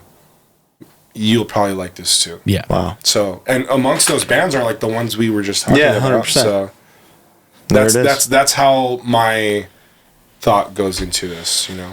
It makes sense. It makes sense. I like it. It's like the opposite of gatekeeping. It is, yeah. You know, Gate it's just opening. very open. I feel like I'm pretty like careful about what I'm disclosing still. Yeah, you're doing You great. know, but I am very yeah. I'm not gatekeeping. You're doing good. I'm not Why? Yeah, what's the point? Yeah. All right, we got some questions here from our Patreon people. Favorite non-Bay Area / adjacent part of the U.S. to tour? What does that mean, non-Bay though? Like you're not in the adjacent? Bay. Where are you psyched to play? Does LA count? Yeah, LA counts. Oh, well, if I think our sets are better in LA than the Bay. Well, there you go. Great Yeah. answer. But also, I'll say this. My favorite part of the U.S. to tour, Pacific Northwest. Beautiful. Yeah. All of the West Coast. Like, beautiful. Because I love SD. I love LA. Beautiful. Pacific Northwest. I like Texas a lot. Yeah, I Texas. love Texas, dude. I love being in I like- Texas. I like driving in Texas. I love eating in Texas, playing shows in Texas, everything about it. I Love love it. Cowboys. I like how every main city feels like a different state. It really 100%. does. Houston, Dallas, Very different. Austin, San Antonio, San they all Antonio, feel different. Yeah. San Antonio. Beautiful. Beautiful. El Paso. El Paso's crazy. It is, yeah. And it's awesome. Top 4 non-hardcore records. Top 4. That's a crazy question. Wait, that's top 4? Yeah, Mount Rushmore is 4. There's 4 guys on there. You don't have to do it. Wait, hold on. Let me. I listen to a lot of CDs. I'm a CD head. Okay. I buy CDs. I can every tell week. by these headphones that you're a CD. That's crazy. These are real CD headphones. And meaning no offense, I despise CDs. They're like soulless. It's an to me. inconvenient format How? because you crack the fucking jewel cases left and right no matter what you do. Vinyl is inconvenient. No, vinyl, No. but vinyl, I know it's intention. Yes. You know, I'm going to sit down in my house to put a record on. I'm not. I I'm do not the same with CDs. Well, then that's the same. Then that's but good. you also walk around with. Do you walk around with like a Walkman, like CD player? No, but I don't walk around with a vinyl player listening to vinyl. So that's what I was going to say though. Is the intention of a CD is to be portable, typically, or was originally, Sure. right? My the way I enjoy CDs is I sit down in my room, I listen to them. Well, or I have good. like a CD player in my living room. Yeah. In my room, in my car. Hey, you enjoy CDs? I know where that's going. But hold on. yeah, top Mount 4. Rushmore. Yeah. Non-hardcore. Non-hardcore. Probably. Oh man, I want to put like 10. That's why I'm having a hard time. Okay. I'll say. Let's start with 1. I'd say the self-titled Third Eye Blind album. Great. Yeah, Great. that's record. that's probably top 1 of the 4. Mm-hmm. This list can fluctuate. Of course. Okay. I like the Best of Sade. I have like 10 copies of the Best of Sade. Masterful. But that's not an entire record. That's like a compilation. But I would also comps count. That counts. Comps count. Yeah, Okay, it's fuck like the best of. That's like one of my favorites. Man, Mount Rushmore. I gotta put a jazz CD up there. You're a jazz head? I like jazz. Yeah, I'm a jazz head. I'll just say like a Kind of Blue, Miles Davis. Cool. That can go up there too. Okay. I was listening to that on the airplane. And then I'm a big fan of like ambient rock. So I'll put like a Yola Tango. Oh, CD. cool. I Okay, love Yola cool, Tango. yeah. Respect. Sick. Probably they have an album called Summer Sun. Beautiful. That's like one of my favorite albums by them. So I'll add that. That's a good 4. Good Thank list. you. Yeah. Eccentric. Looking forward to your many UK dates this summer. How did the connection with Northern Unrest come about? And do you find parallels with what they're doing in Glasgow with what's going on in the Bay? Last question. Yes, like the last part of it. Yeah. The reason I also am looking forward to those dates, which we're leaving for tomorrow. I do see a lot of parallels, which is why I really like spending time with those guys. We met them actually. I met Ben and Jury at For the Children. Cool. 2 years ago. Dude, Jury's a legend. Legend. Core legend. Yeah. I met them. I think Despise may have played, or they're just chilling. I don't know if they played or they're chilling. But I just befriended them. I actually really liked. I was talking to Ben. We were talking about aesthetic choices and designs, and they're really good at that. Like the Spies always has cool shit. Best aesthetic, the Unrest guys, they have the thing locked down, you know. But they had I told them, one of my favorite modern EP covers or whatever like designs that I seen was the Envision EP, where it kind of looks like an import tuner, crazy, it looks kind of smoked out, but in the best way possible. Totally. I was like, this looks like a 2000s import tuner ad. And he's like, oh, I made that. Oh, cool. Man, you're so dope. That's you awesome. know? Beautiful. But yeah, I'm dying to go there. That's how I met them. And then we just kept in touch. We played, sorry, one more, to add on to that. Please. We played, DOP, Demonstration of Power, played Santa Fury last year. We organized a show with these guys the day after. Oh, who kind of helped us is, who kind of helped bridge it too, I believe, is Alex Casey. Oh, of Streets course, of the Hate, king, yeah. dude. We ended up playing San Jose with them the day after. Beautiful. Dope. How was that? Oh man, it was cool. Sold out show, floor show. Love it. It was on a Monday. It was so sick. Beautiful. Love that. Somebody just asked Federal Way. Yep, we're from there. Okay. Apex. KC is from Fed. Yeah. But when we're up there, I rep that. Okay, good. Somebody said, why does the Bay Area have the best burgers? Is that true? Controversial. But I do. There are a lot of good burger spots there. What city is the best in the 209? What city is the worst in the 209? Turlock native. The here. worst is Turlock. The best is Turlock too. Okay. If you're from the 209, you love and hate it. So Sure. Interesting. you just answer that question yourself, my friend. What does FNS mean? That's an insider. Okay. Yeah, that's before the band. Interesting. So I'll leave that up for Yeah. interpretation. Oh, cool. You know, that only the close ones understand that. Cool. Same with the 365 stuff that we always say. Yeah. That's up for interpretation. That's insider. Okay. Is that fair? Yeah, of no, course. I can guess what that one might be about. But where's the best place to take a nap?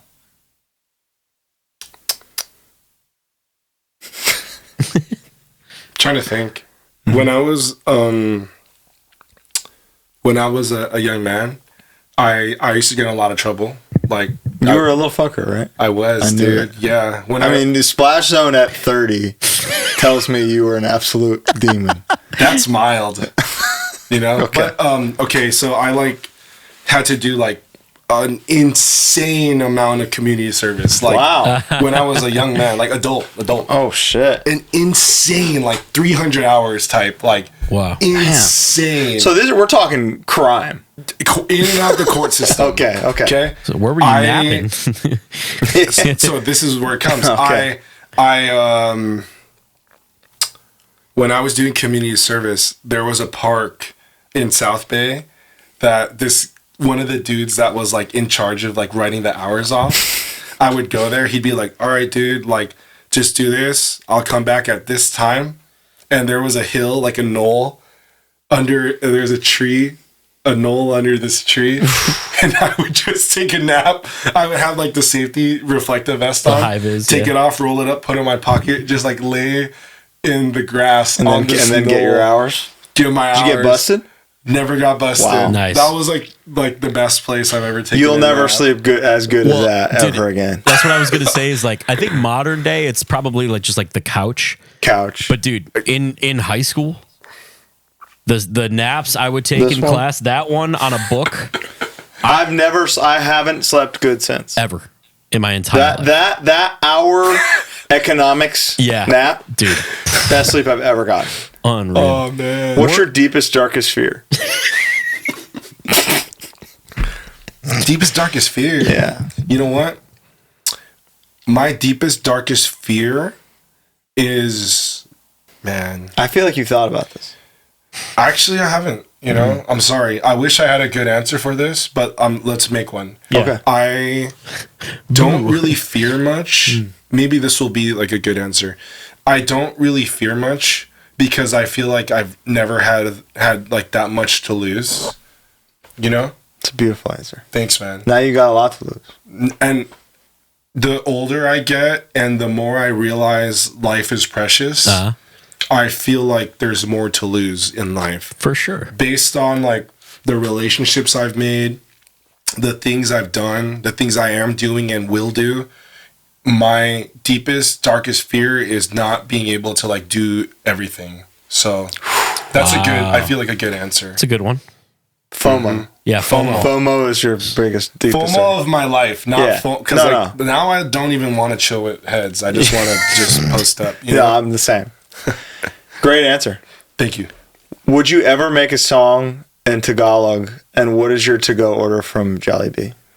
I wouldn't ever make an entire song in Tagalog because I do like the representation of like the Filipino-ness, Yeah, which rules. is I'm not like intentional about it, right? Like it only comes out in subtleties, but the reason why I wouldn't make a song entirely in that is because I want everyone to be able to like understand and interpret it. Sure. So, you know, the general audience. Sure, but you would shout out some certain parts and whatnot. Yesterday, like, there's a voicemail part with my mom, like, in one of the songs that we do. We play that live. That's sick. And after that, I'm like, oh, like, shout out all the Filipino moms. Huge pop. Yeah. Fuck yeah. There's a lot of Filipinos. What's your Jollibee order? Jollibee order, I like the spaghetti. You love the spaghetti? Yeah. Oh, really? I haven't acquired the taste. Neither yet have of the I. spaghetti. They have a spicy chicken sandwich Oh. now there too. Oh, yeah, that they do. I think is good. Yeah. Their burger is called a Yum Burger. I think the sauce that's in the Yum Burger is good too. But also, this is a trick question. I sit down at the Jollibee. You don't get it to I go. never get it to go. Fresh is Dude, crazy. Great I'm mall. on a Great mall. I'm on a huge great mall. I'm on a huge Filipino kick because there's a cafe here called Mano, and they have like longanisa silogs, and I've been getting those. Oh, Dude, I love Filipino breakfast. it's incredible. I love Filipino food. I love Filipinos. Yeah. Me too. Favorite upcoming local band? Local, Like from, newish. from our scene. Yeah. From our band. Yeah, from new. our area. What's the newest RBS band? Ooh, this is, oh man, I don't even want to say anything because like one of the other ones might feel some type of way. They all feel grouped together for me. The newest one. Newest. Like, give me the newest one that you're like, this band is good. They're gonna do Because stuff. obviously you're gonna put on for them because they're they're from your hometown. He's not leaving anybody out. Right. He's just highlighting the newest the one. newest one. Exactly. My favorite upcoming newest local band from San Jose, in San Jose, that is active is this band called Impurity. Yeah. There you Oh, go. they played the Tsunami. They played the Tsunami thing. Yeah, that was awesome. Yes. They Yeah, were great. that's my personal favorite. They were But sick. That's like because I have a connection with these guys, and you know, like I see it all though. So don't get it twisted. Everyone is putting the work in. So Yeah. that's just like close to me, so I can shout them out. Beautiful. Yes. All right, let's go. Let me do 2 more. Okay. 2-step, spin kick, or stage dive. Me or Yeah, what I no, like you. seeing people doing? You. And what do you like to see? I like stage diving. I spin kick so high, I kick people in the head. Good. I'm like might be controversial. I don't think you should be kicking your legs up unless you can kick someone in the head. Dude, I fully agree. And that is actually why I never did spin kick, like ever. It's because I can't lift my leg up, and did you ever see someone who like can't even get above their waist? Yeah, it makes me sick. Yeah, it's a bad Why? look, and I was self-aware. Save your energy. Yeah. Just crowd just kill. start punching You people. start Just start punching crowd people. killing. What I do like seeing people do is like a sea of 2-steppers.